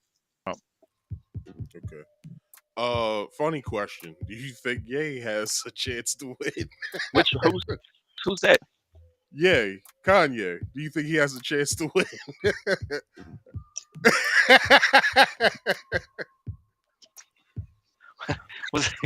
You gotta be this is like I said earlier, so two wings of the same bird, and it's that bird that pushes for these different people to be in the spot. And when you had Donnie T back in the day running, what was that, in 2016, right? He was in that spot because I don't know if you realize this or not, but he was he's ninth cousin or something like that to Hillary Clinton. And when the Freedom of Information Act came out, they had released like 20,000 documents that showed a connection between him and the Clintons being friends. You can look up the pictures of him and the Clintons as well. People magazine also wrote an article that said that I think Chelsea had spent a lot of time around the Trumps as well. Chelsea Clinton and others, that they had hung out with Ivanka and and that whole group.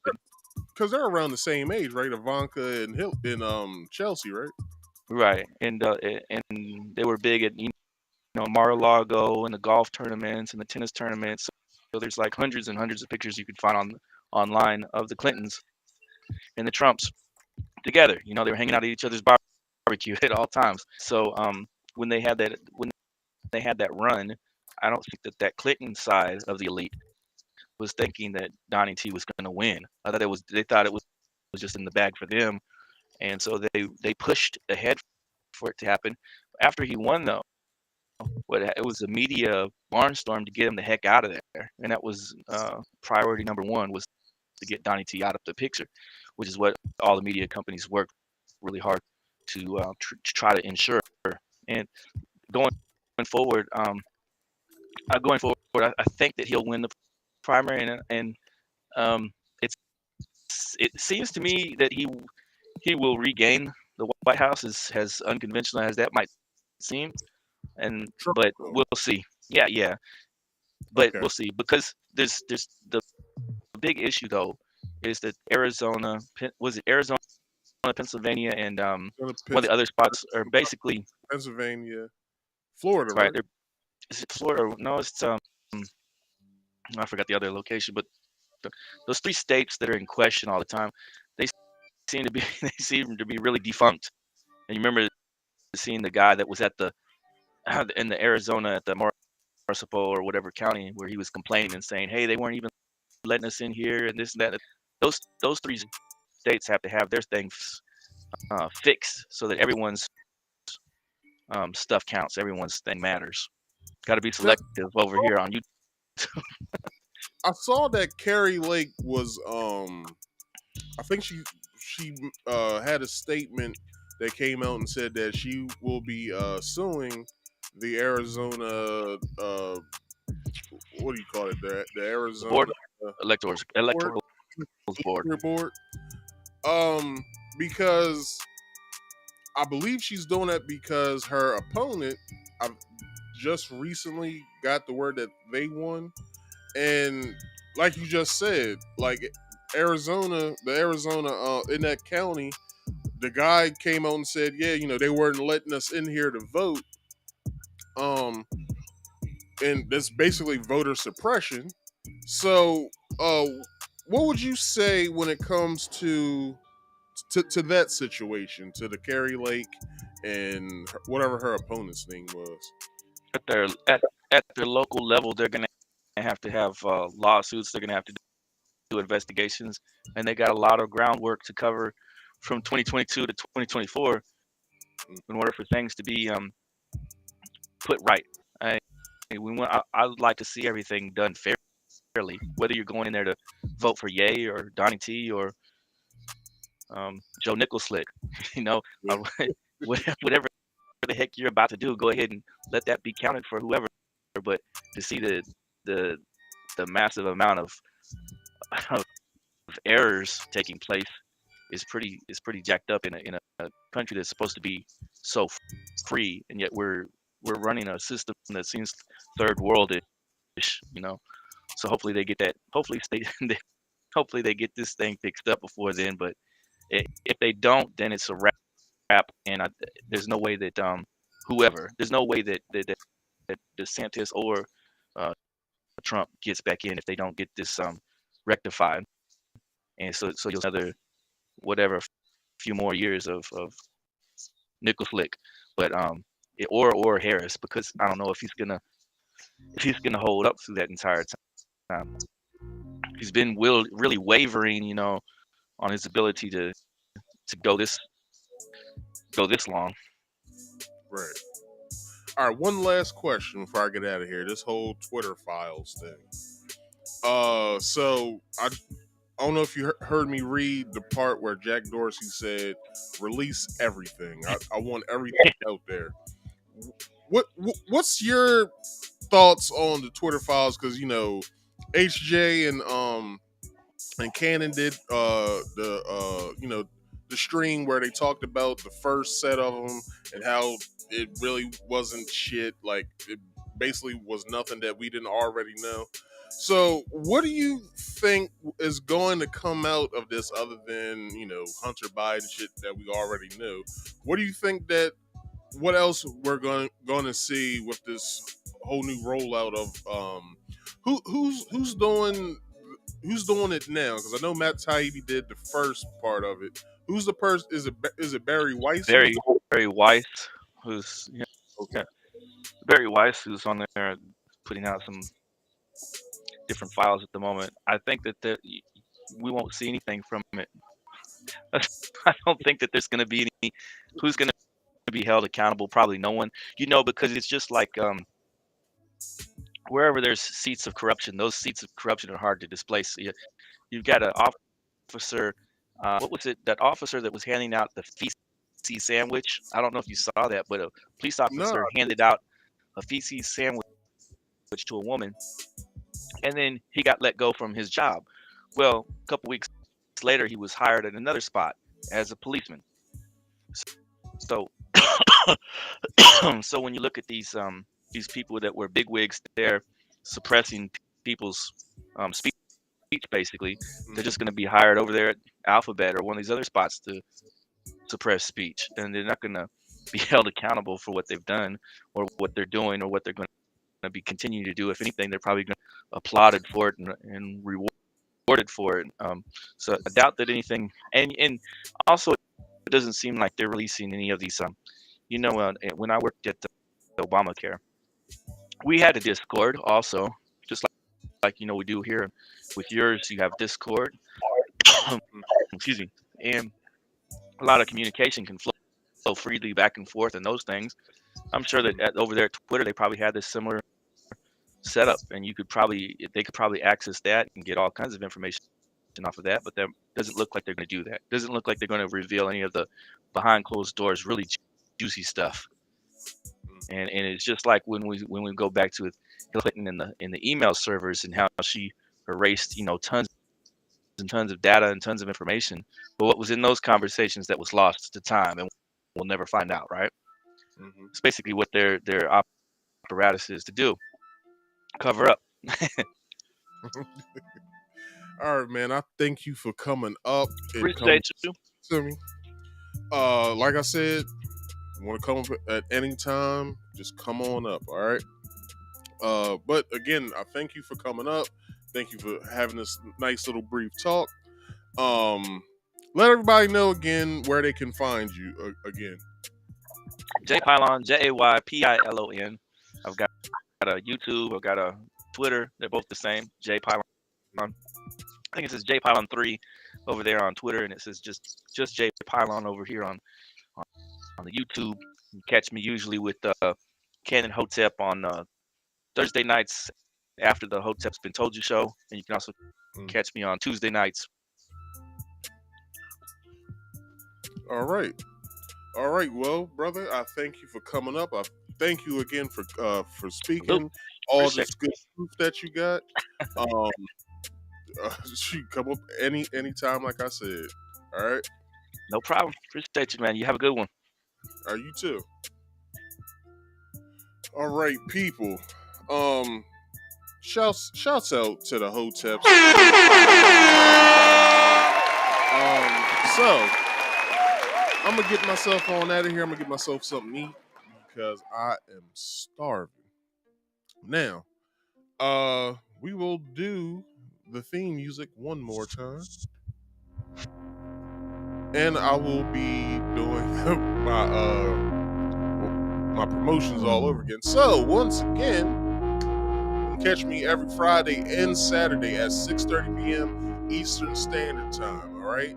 Sometimes I'm late, but still be here at 6:30 because if you don't see it on my community channel that I will not be streaming, I'm streaming basically. So come on in, sit tight, roll yourself something, or smoke a cigarette if that's what you're into.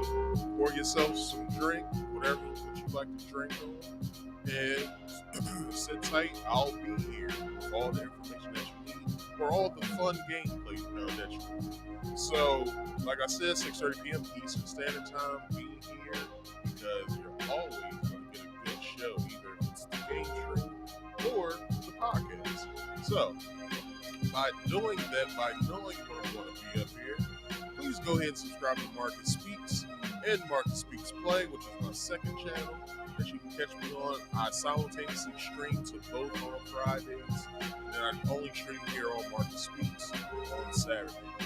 So go in the link in the description box below, go and subscribe. If you go on either channel, you can subscribe to both channels on either channel. It doesn't matter what channel that you're on. Just go ahead and subscribe to Marcus Speaks. Then scroll on down so you see Marcus Speaks Play. Hit that subscribe button, and with both of them, hit all to the notification bell to get all my notifications once I go live. All right? If y'all ever want to come up and come and talk to me, you can. There's always a link in the live chat. But I will say this. If you want to come up, there's 3 rules. Those 3 rules are this. Rule number 1, you must be on camera at all times. There's no ifs, ands, buts about it. I have to know who the hell I'm speaking to once you're here. Now, when you come back here, your name will be above your screen.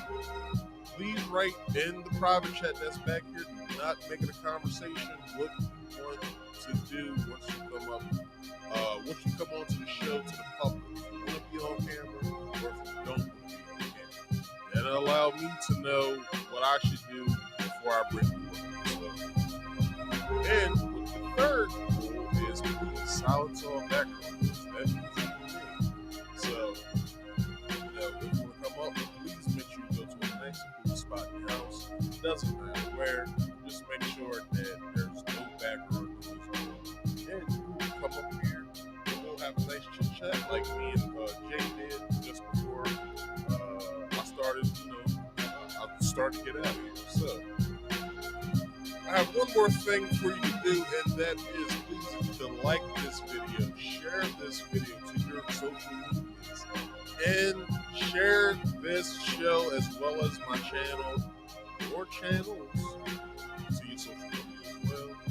And subscribe if you're new. I'm at I need 51 people to subscribe to this here channel, and I'll have 150 subscribers before the end of the year. And if I can get that, I'm happy. And once more, before we get out of here, Fridays I will be running I'm just giving away something. I'm giving away this Xbox Game Pass. Xbox Game Pass Ultimate is good for a month, but the code is good for a year or up until next year. So if you want this, the question is, when I'm streaming live gameplay is, and what you need to do your homework. What was my first game that I streamed, and did I get all the items I needed to get the secret level? All right, so that's it. That's all I got for you guys. So, with that being said, I'm out of here. I'm hungry. I'm about to leave. But with that being said, I have some things for you. I was about to forget them. Please make sure you get to the money, because everybody knows that money makes the world go round. Also, drink more water. It's for health purposes, all right? Also, mind your own damn business. That's for sanity purposes. And for your own purpose, do your own research. I've been Marcus. This has been Marcus Speaks. I thank y'all for watching, and I'll check you guys out next Friday. Peace out.